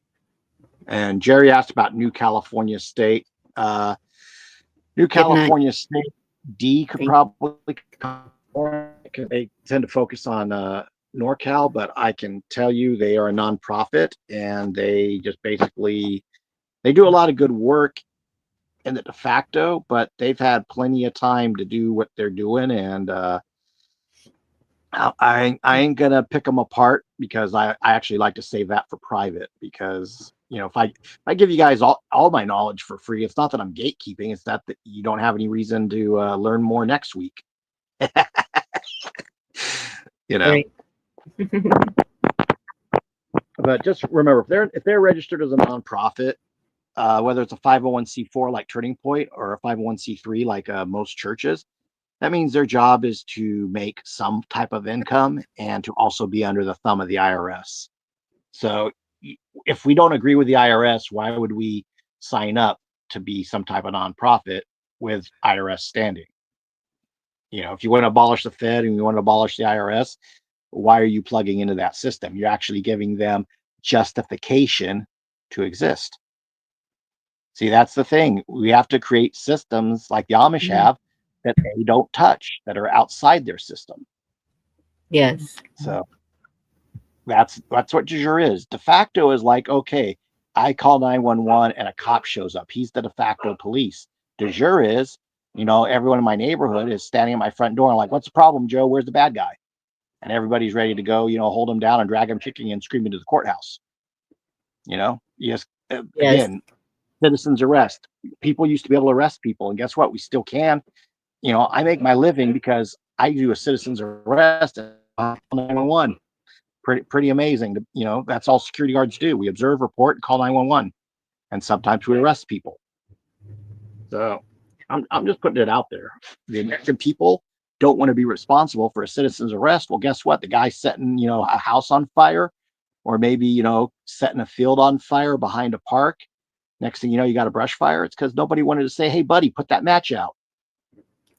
Speaking of fire, did y'all see the senator home that burned down? And did that look really fishy to anyone else? And because she had just gone out to take the dog for a walk, the man was still inside, 2 people in the back. I don't know what they were or what they were doing, but the wording that they were using as soon as it happened was, what was it? It was extremist, political terrorists and extremism. And I was like, hold up, they don't even know who started this fire. Was it the man that was in the house? Because that house, it completely burned up. And it was a humongous house. Just saying. You recall which house this was or whose house it was? She is a judge, or I think she's a judge in, I've got it. Do we know if she's conservative or liberal? I'm going somewhere with my thought. So, okay. Beachfront home of South Carolina judge, former state senator, Charleston, South Carolina. Diane state senator Goodstein. A Steen or a Stein, huh? I'm like Toucan Sam. I follow my nose. If you knows, you knows. Anyway, irreverent humor aside, people who are actually in the state legislatures, within, like, say, California state legislature or Florida or New Mexico or whatever, they actually tend to be more corrupt than the Senate and House representatives over in DC, because those folks are on camera all the time. Your local politicians are usually dirtier. And she went from being a state senator to being a judge. Judges are, no offense, Your Honor, judges actually are like some of the highest, most corrupt people that are out there. You think, Yes. Nancy Pelosi? You think Pelosi's a problem? I think it said something about he had gone bankrupt a while back. So I'm thinking, so was this for insurance? Who knows? But I'll be one better. What if the judge was storing materials at the home on cases? Oh, yeah. Mm-hmm. They're storing their own memoirs, their own personal notes, their books, etc. Maybe they were tracking something, and oh, if it just happened to burn up, there's no evidence of it. Whoops. So that's kind of, you got to remember, not everything, folks, is digital. There's still, paper records of stuff, regarding Yeah. criminal activity. So when you see something that shouldn't be burning down, it's not always, okay, who set the fire? It's, okay, well, what exactly got burned? And the judge's home, and the judge was already previously in politics. Yep.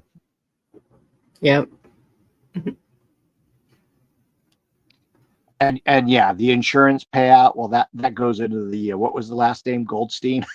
That's just I'm not going to say icing on the I'm not going to say icing on the bagel, but maybe locks on the bagel, whatever. Yeah, chessboard is correct. Yes. We had a previous mayor here in Riverside, Rusty Bailey. Hell of a name, right? Rusty Bailey. Nice, affable, likable guy, but he his like nonprofit was a ministry, this and that, and basically they were the ministry involved in, when he was mayor, getting what were supposed to be affordable homes for our transients. They're like, I guess, converted boxcars or something. The idea was that the homeless would all go and have these things, as long as they're not basically, it would give them shelter. There were no restrooms plugged into these things. There's no running water. And then it was basically like, oh, well, it's just somewhere where they can stay. It's like, no, what it is, it's going to be somewhere where they can shoot up, and then they go be a problem in the community and then come back, And I don't remember how that kerfluffle ended, but there were quite a few, let's just say, cycles of money being paid from here to there. And then Bailey was like, oh, well, I have no conflict of interest, this and that. It's like, bro, you're the mayor and it's your nonprofit getting the contract to build these things. Even if it's a church and all that, and they help the homeless. If you're really helping the homeless, you'd give them running water and toilets, because you want them to stay there during the day, which means you want them to be able to drink water and use the bathroom. And if not, then you're just giving them basically shelters where they can shoot up and get high and, stay out of the sun while they're, on their dope trip or whatever.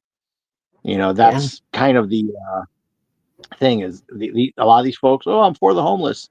Well, you're not for giving them a home. You're for giving them a box, which is actually very dehumanizing. That's a big difference. Right. That's, yep. That's going to be our next thing, Bonnie, is the water wars, like what Cynthia was talking about, where they're saying farmers can't use water. Wait till they tell people you can't, wash your hands in your sink. You can't take a shower at these hours. Yes. No. I don't know. Did you ever see Soylent Green? No, I didn't. I've heard. Yeah. It's for free on YouTube if you want to watch it. Soylent Green, folks. Charlton Heston's the lead character in it, investigating a murder. Everyone jumps to the finish about, the food turning out to be people, but the future society they build in that film, it's like we're seeing a lot of it, except in that film, they also have the water shortages. And Charlton Heston's character and anytime he has an opportunity, like to wash his hands or face, or when he's at this, the apartment of the victim, remember, he's supposed to be the cop investigating. He actually uses the guy's shower to clean up because he hasn't had access to running water in a shower, because in that future, there's rich zones and there's poor zones. That sound like something the World Economic Forum's been trying to do? Yep. So yeah, Soylent Green's worth it, but it shows you that next thing they're going to do is regulating our water. So those of us who aren't on the high end of the food chain, our water bills are going to go up to where we have to use less water, or they tell us we can't use it. And, if you ain't able to, splash water in your face when you wake up in the morning or take a shower before you go to work, you're going to start feeling kind of funky and scummy. And then you're going to be like, you know what? I'm in a bad mood, man. And it gets worse from there. It's a psychological thing. If you can't hygiene and groom yourself, usually it's an indicator of something being wrong upstairs. Yes. And vice versa. Purposely. Yep. Dee will be back in a few, she said, so that's cool. I'm just taking a look through our chats too, though. We got a lot of knowledgeable people in here, so I'm I hoping you know. guys will apply the knowledge. And let me see here. I think I'm caught up on the comments. We've had some embezzlement within the city. One was a city manager and the other one was a police chief. Yeah. It's a city manager, I expect. Police chief, that's a tough one. Yeah. I think the Rangers and FBI had to come in on that. Yeah, I would see. Here's the thing: the city manager, he's probably not going to have access to firearms and a bunch of loyal cops who will serve as bodyguards or, help, like take stuff out of the station that incriminates him. But Right. a dirty cop, a dirty police chief, that's like, yeah, that's really bad, guys. And that what we've been seeing, with the I could say it also applies to the fire departments here in California with the Maui or the Pacific Palisades fire. When you have people who are the first responder public servants that have access to the resources that go with that particular line of work, especially law enforcement, sheriffs, we all know about the rotten sheriff of Nottingham, but how many bad guy police commissioners are there in media? There's always, the rotten sheriff in the movies. It's in the South, because they want to kind of, make fun of common law and sheriffs and how useful they actually are. So they always try to make them look terrible. But you don't, normally in the movies, oh, the commissioner, he's the one telling the cop, cop, if you screw up one more time, I got to take your badge, like the Dirty Harry and stuff like that, the commissioner, the police chief. But what they don't tell you is that police chief or that commissioner, he could have a couple of his boys go down to the locker where the weapons are, and him and a few other guys could go to the evidence locker and maybe get the guy in charge of evidence, maybe wipe some fingerprints off of a gun from a crime, and maybe erase its number that's in the logbook, and then drop that at the at a scene and have the cops shoot up some guy and throw him at the scene and say, yeah, look, we just solved a case of terrorism or something, and then we need more to get more funding. Wait, I'm kind of describing what the FBI does. Damn. the biggest cop in the country, right? All. Chessboard's asking if you got the link up there that he was giving you. And this is a Georgia Moon. This was sent from Wildlife with his supersonic phone that he can take these amazing pictures with. Yeah, it's very gorgeous. I was telling people the other day that it's because it was not even a full moon and people were acting crazy. I'm like, it's going to be worse by the full moon. Just watch. Right. For Chessboard, it's to F Share TV. At the top of the, I opened it in a separate tab, but I just didn't let this thing fully load yet. But it has a hashtag movie filter. So yeah, I have that link open in another tab. So I'm actually impressed, guys. I haven't disconnected, by the way, for over 30 minutes. So that's kind of a good sign.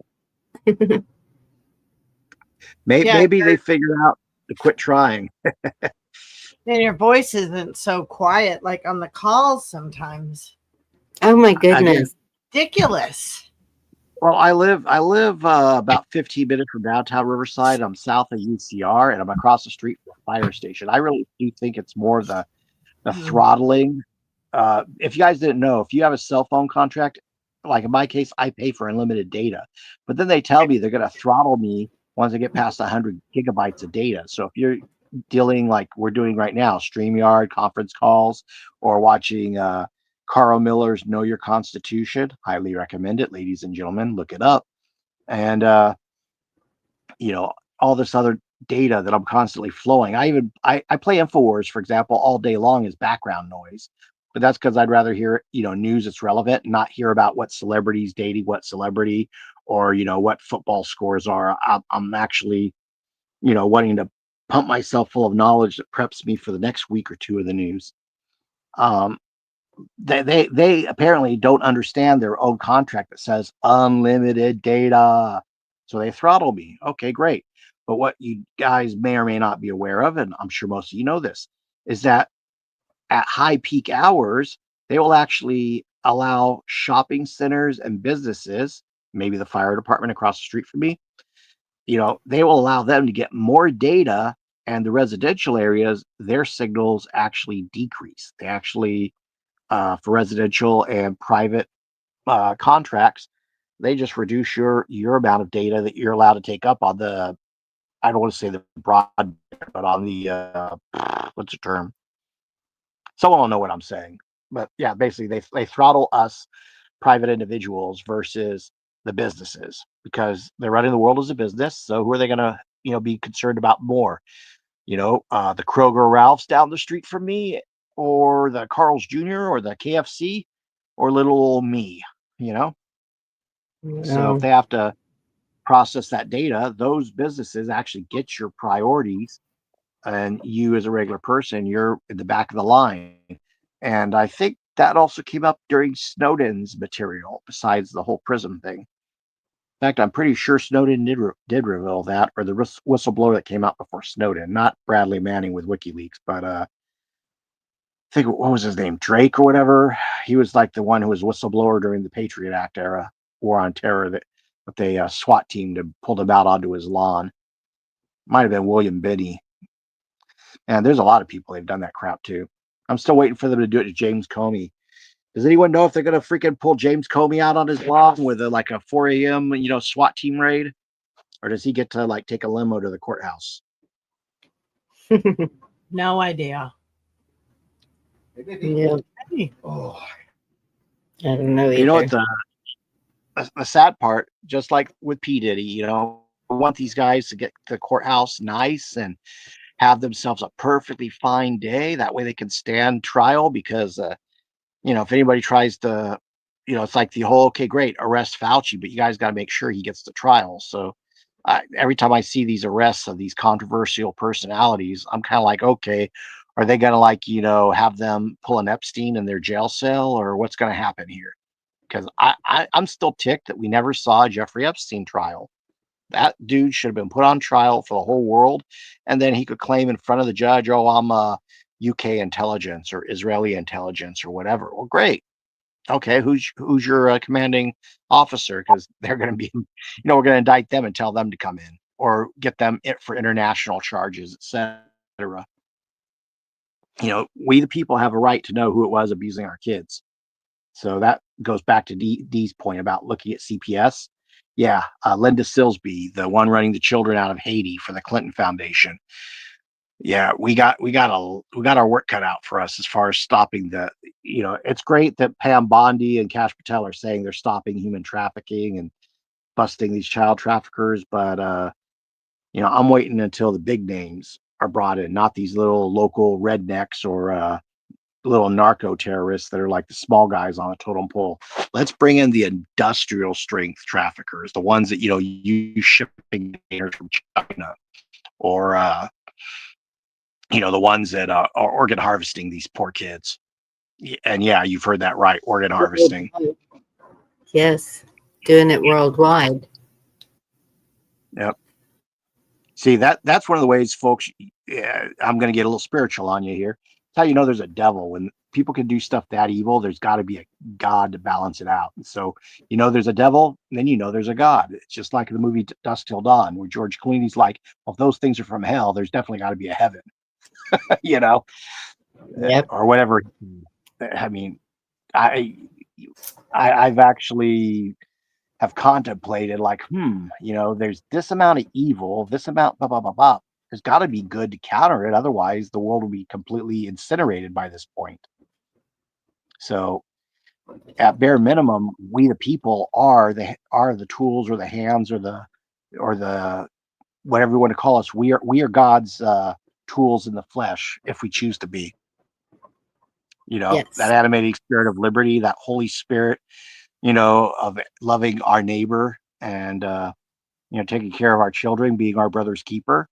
we have that spirit amongst us, you know, I'm pretty Yeah. sure God will be like, you know what, these people are good. I'm gonna help them. I'll even point a different thing out. You know, Nineveh, if memory serves, was not exactly part of Israel or Judah. I believe it's actually a Mesopotamian or Babylonian city. It's like over towards Iraq. You know, Jonah, you know, was called of God to go preach there. You know, and he managed to get Nineveh preserved. You know, after the whole drama with the whale and all that, or the fish. You know, they didn't stick around for 100 years. So the prophets and even other nations were able to experience God's love and blessing. It wasn't always just about Israel. It wasn't always just about Judah, you know? No. So, and it's been that way ever since. If the people are good, you know, they'll get the blessings for that. You know, they don't have to believe exactly everything you do, but if they're like, hey, you know, we're not about harming the children, I usually think God's going to be like, yeah, these people should stick around a generation or two longer. You know, just as a Right. thought. I agree. Well, I'm going to close this one down, and I'm going to play a song that Dee sent me, and I wanted to do it at the end just to see if it's okay to play it, see what YouTube does. It's a good song. Yes, Cheryl, where are the homeless people? That's another big question.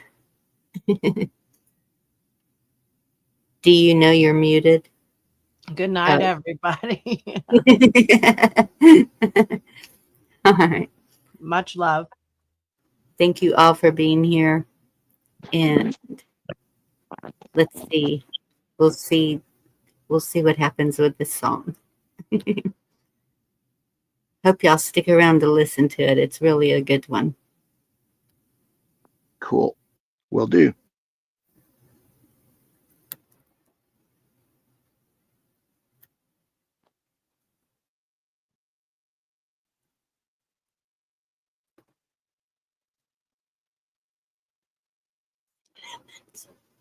It's not going to go full screen.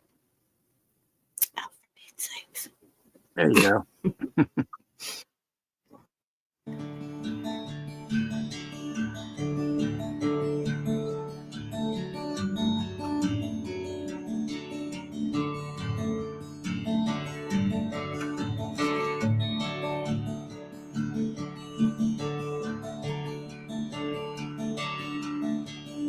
America, America, where have you gone? Can't you see what's going on? Can't you see what we've become?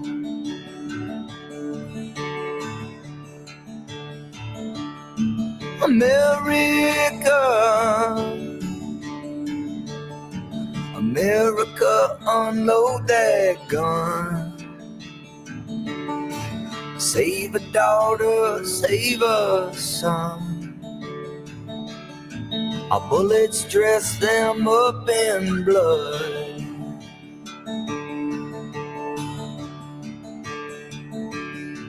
America, America, where have you gone? There was a dream, you gave us once.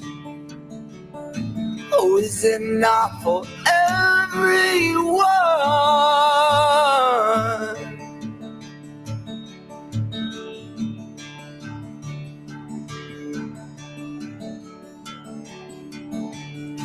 America,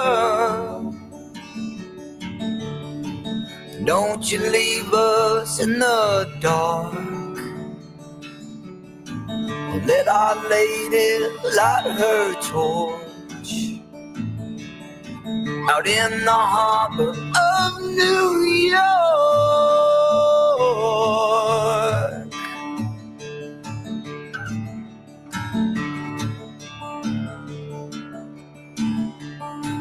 Let her light make us as one.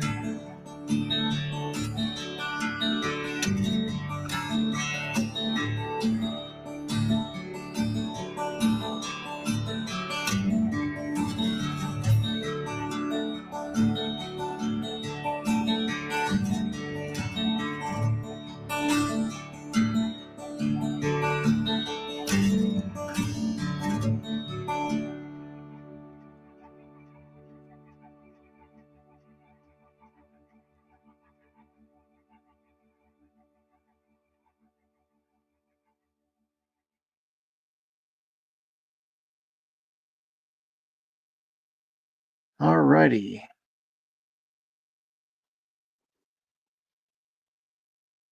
Thank you, Dee. That was great.